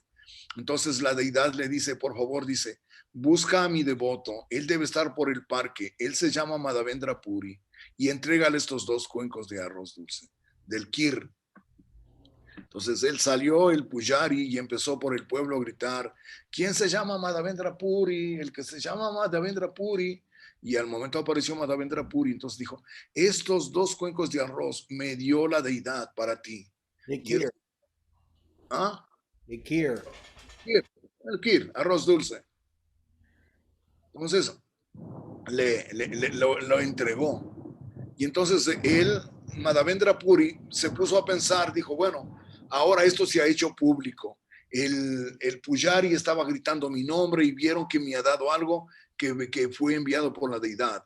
Entonces él pensó que va a venir mucha gente mañana a ver que la deidad te mandó eso y a querer. Entonces, pero Madhavendra Puri no quería ser muy popular y que la gente venga y todo el mundo empiece a hablar de eso. Entonces, esa misma noche se fue para Jagannath Puri, para escapar de esa posibilidad de que mucha gente venga a verlo y todo el mundo esté comentando y volverse muy, muy conocido. Entonces, pero la sorpresa para él, cuando él llega a Jagannath Puri, ya todo el mundo sabía la noticia, que le habían hecho una gran recepción y lo recibieron. Entonces, él, bueno, de todas maneras aceptó el recibimiento, porque el Señor naturalmente, él quiere que sus devotos se lleven el crédito. Entonces, cuando Madhavendra Puri empezó a colectar el alcanfor y la pasta y la piedra, la madera de sándalo, pero cuando él vio, pues era bastante lo que había y era muy pesado. Entonces, de todas maneras, los brahmanas de ahí le ayudaron, todos ellos hicieron una colecta, le dieron algo de dinero para transportar la madera de sándalo, inclusive para pagar cargadores, personas que le ayuden. Pero entonces él había salido de ahí para Remuna. Pero en Remuna otra vez volvió a tener un sueño Y la deidad de Gopal le dice que no necesita él estar cargando ni transportando todo eso, que la deidad de Gopinath y la deidad de Gopal son lo mismo. Entonces le dijo, si tú estás ahí y haces un baño para la deidad de Gopinath, yo acá me voy a refrescar. Entonces, pues la deidad afectuosamente lo ayudó para que él no tenga que pasar mucha complicación, mucho. A veces era el paso de las alcabalas, de las aduanas, era un poquito tedioso, ¿no? En cada provincia tenía su administración y las aduanas eran muy molestosas. A veces había que sobornarles para que le hicieran, le permitieran pasar por él. Entonces, la deidad le manifestó eso. Entonces, con la ayuda de muchos brahmanas, él hizo la pasta de sándalo con el alcanfor y hicieron un baño para la deidad de Gopinath. Y entonces ya la deidad de Gopal, pues ya le confirmó que sí, que ya se refrescó. Eso. Y pues básicamente eso es los incidentes más importantes de Madhavendra Puri, por lo cual es bien conocido. También se dice que él viene en la línea de la Brahma Madhva, pero él fue el que unió a la Madhva Sampradaya con los Gaudiya Vaishnavas, con la Brahma Madhva Gaudiya. Él unió, él es el responsable de eso, de esa unión, ¿no? Eso, hay un artículo que Srila Guru Maharaj compuso, no sé si ustedes lo conocen, dice la posición pontífice de Madhavendra Puri. Entonces, ¿lo conoces, Janardan Maharaj? Creo que fue publicado en la edición centenaria de Gaudiya Darshan, algo así, en el tiempo del centenario. The pontifical position of Madhavendra Puri. Yeah. Very good. Okay. Ashram, ¿quieres comentar? Sí, Maharaj, nos gustaría, como quiera que sea, después de haber escuchado estas palabras de Puri Maharaj, nada más que completases la parte final, es muy bonita, que nos comentabas en relación a Srila Madhavendra Puri, cómo se relaciona este verso tan importante con el frotar de la madera de sándalo y con las clases que daba, con la exposición que daba Srila Govinda Maharaj. Pues este verso es el verso muy famoso de Sri Madhavendra Puri, es Aidina Dayadra Nata He Matura Nata Kadavalokya Se Hridayam Tvad Aloka Kataram Daita Brahmyati Kim Karomi Aham. Oh mi Señor, oh amo tan misericordioso, oh amo de Matura, ¿cuándo te voy a ver otra vez? ¿Por qué que no puedo verte? Mi corazón afligido ha vuelto inestable. Oh más querido, ¿qué puedo hacer ahora?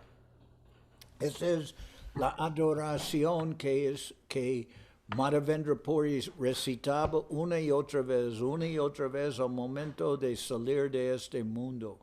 Y se dice que como el sándalo, lo más que ¿cómo se dice?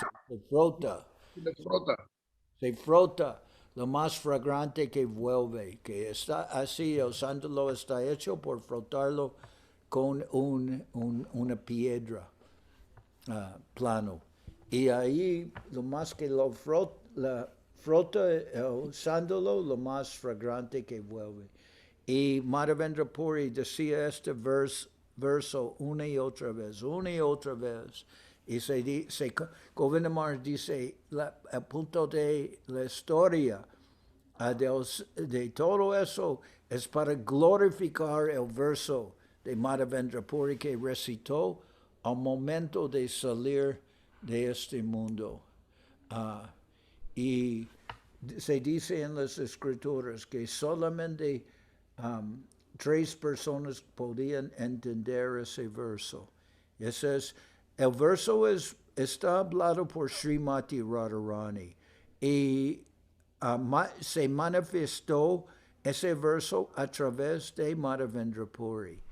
Y las tres personas que podían sobrellevar ese verso son Srimati Radharani, Madhavendra Puri y Mahaprabhu. Y allí en la descripción de Madhavendra Puri de Chaitanya Charitamrita dice que ninguna cuarta persona podía saborear ese verso. Entonces, bueno, hoy es el día de la desaparición de Madhavendra Puri, es el gran maestro espiritual en la línea de Brahma Gaudiya Sampradaya, Brahma Madhva Gaudiya Sampradaya, la Sampradaya que comenzó con el señor Brahma y después a través de Madhvacharya. Pero realmente antes de Madhavendra Puri no hubo ninguna pista en ese Sampradaya de lo que es el amor puro de Vrindavan, de amor que se manifiesta las gopis y Srimati Radharani para Krishna. Y era realmente Madhavendra Puri quien manifestó eso, que Srila Guru Maharaj le llama el ankur. Ankur significa la brota de amor divino. Que el árbol de Mahaprabhu, en el Chaitanya Charitamrita describe el árbol de Mahaprabhu. Realmente el árbol de Mahaprabhu comienza con Madhavendra Puri. Entonces, este día es muy especial y así estamos glorificando a Madhavendra Puri en el día de su divina desaparición. And now we've heard from the Vaishnavas, we've been to the places of this third day of Parikrama. Tomorrow we'll continue with the last day of the Navadip Dham Parikrama, and we'll go tomorrow. We will leave for Samudragar. Samudragar is neighboring town to Navadip, or Samudragar, and we'll go to the Gaur-Gadadhar temple of Dvijavaninath, and then from there we'll go to we'll go through one place, the manifestation of Radhakund in Navadip, and then we'll go to Vidyanagar, and the Gaudiya Math, the Brahma, it's the Gaudiya Math of Sarvabhauma Bhattacharya. Brahma Sarvabhauma Gaudiya Math. What? Sri Sarvabhauma Gaudiya Math, no? Yeah, but there's something also Vyas. Brahma has the name. Oh. Has the name. Sarvabhauma Vasudeva. Vyasadeva. Vyasadeva or Vasudeva? I don't know. I thought it was Vyasadeva. Do you know? Vasudeva era el nombre de Sarvabhauma. ¿Ah? Is it? No lo tengo así tan seguro, Maharaj, pero. Do you? Puri Maharaj, you remember? Vasudeva? Vasudeva, okay. Vasudeva, the Vasudeva, Brahma Vyasadeva, Rama Vasudeva, what is it? Sarvabhauma Gaudiya Math. Actually, it's the appearance place of Sarvabhauma Bhattacharya, and his it's very near to Navadip. It's in Navadip, and his brother Vidyavachaspati also appeared at that place, and is the temple of the Gaudiya Math established by Srila Bhakti Siddhanta Saraswati Thakur And also in the front is Vidyanagar, which all the 4 Vedas were preserved there in Vidyanagar. We'll hear about that tomorrow. Then from there we go to Janudweep. We go to Madrumadweep. We go to the temple of Shangamurari, and the last place will be the appearance place of Vrindavan Das Thakur, Mamgachi. So tomorrow, that will be our last day of Parikrama. We'll finish with the Sri Navadip Dham Parikrama, the 4th day. So we'll see all of you tomorrow at that time, 10 o'clock. Now I know we're running long. Yes, Maharaj. So Es Vasudeva Sarvabhauma. Vasudeva Sarvabhauma. Sí. Vasudeva Sarvabhauma. So tomorrow we'll go on that parikrama.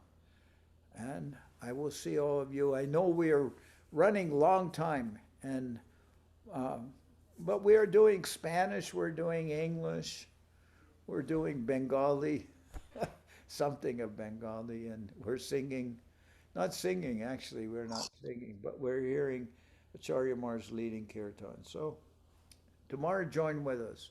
You can go on this 4th day of Sri Navadip Dham Parikrama.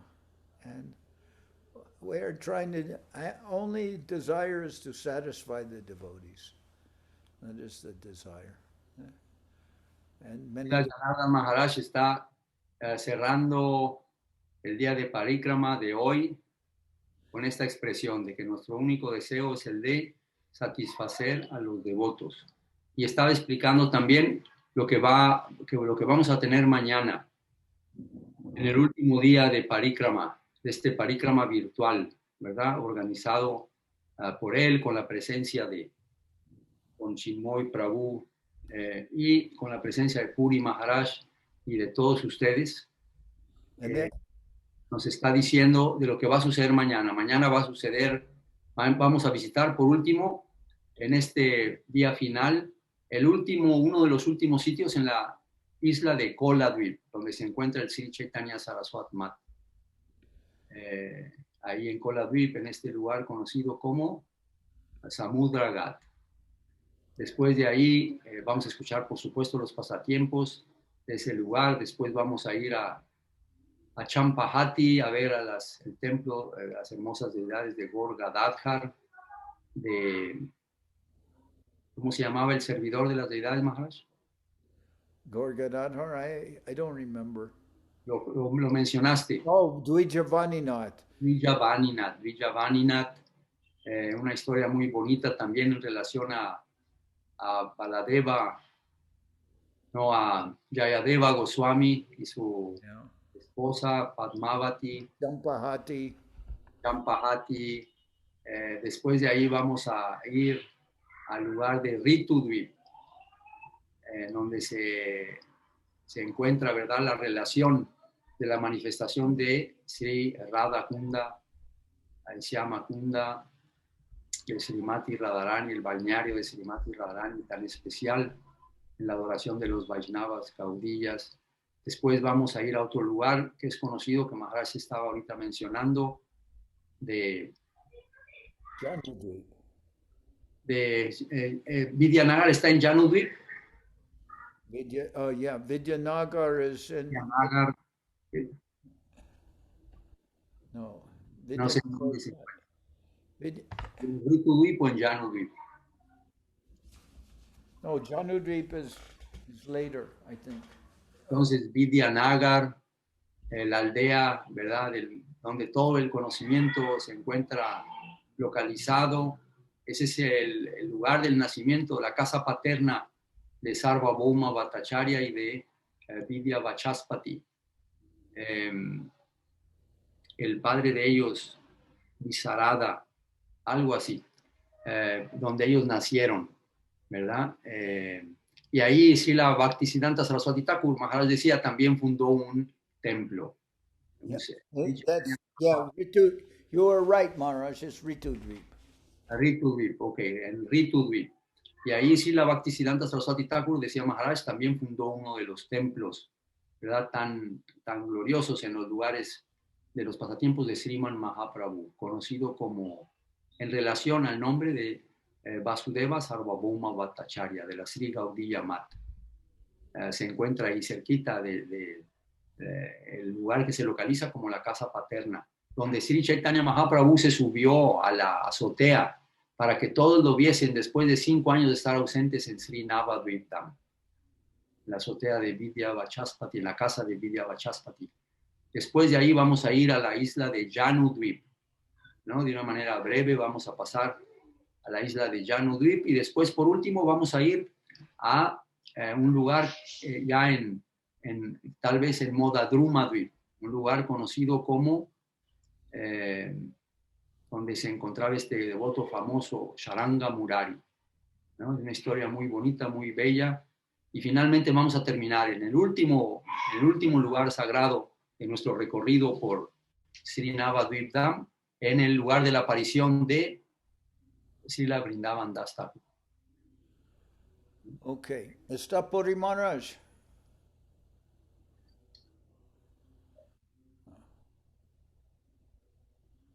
Puri Maharaj.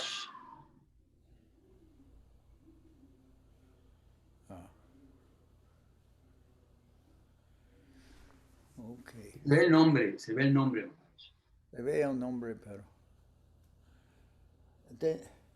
Tenía mucho aprecio para cuando Puri Maharaj habló de la historia de Madhavendra Puri. Él habló también el comentario de Srila Guru Maharaj. I should say in English, he said in Spanish. It was very nice how when Sanatana Goswami was making sweet rice for his brother, he's considering Sanatana Goswami as guru, and he wants to offer sweet rice to him. And one girl from the village comes there, and she brings him the ingredients. And when Sanatana Goswami is tasting the ingredients, he said, I never tasted anything like this, and I've tasted everything that you've made. Rupa, where did you get these ingredients? And he said, one young girl came here and gave me the ingredients. And then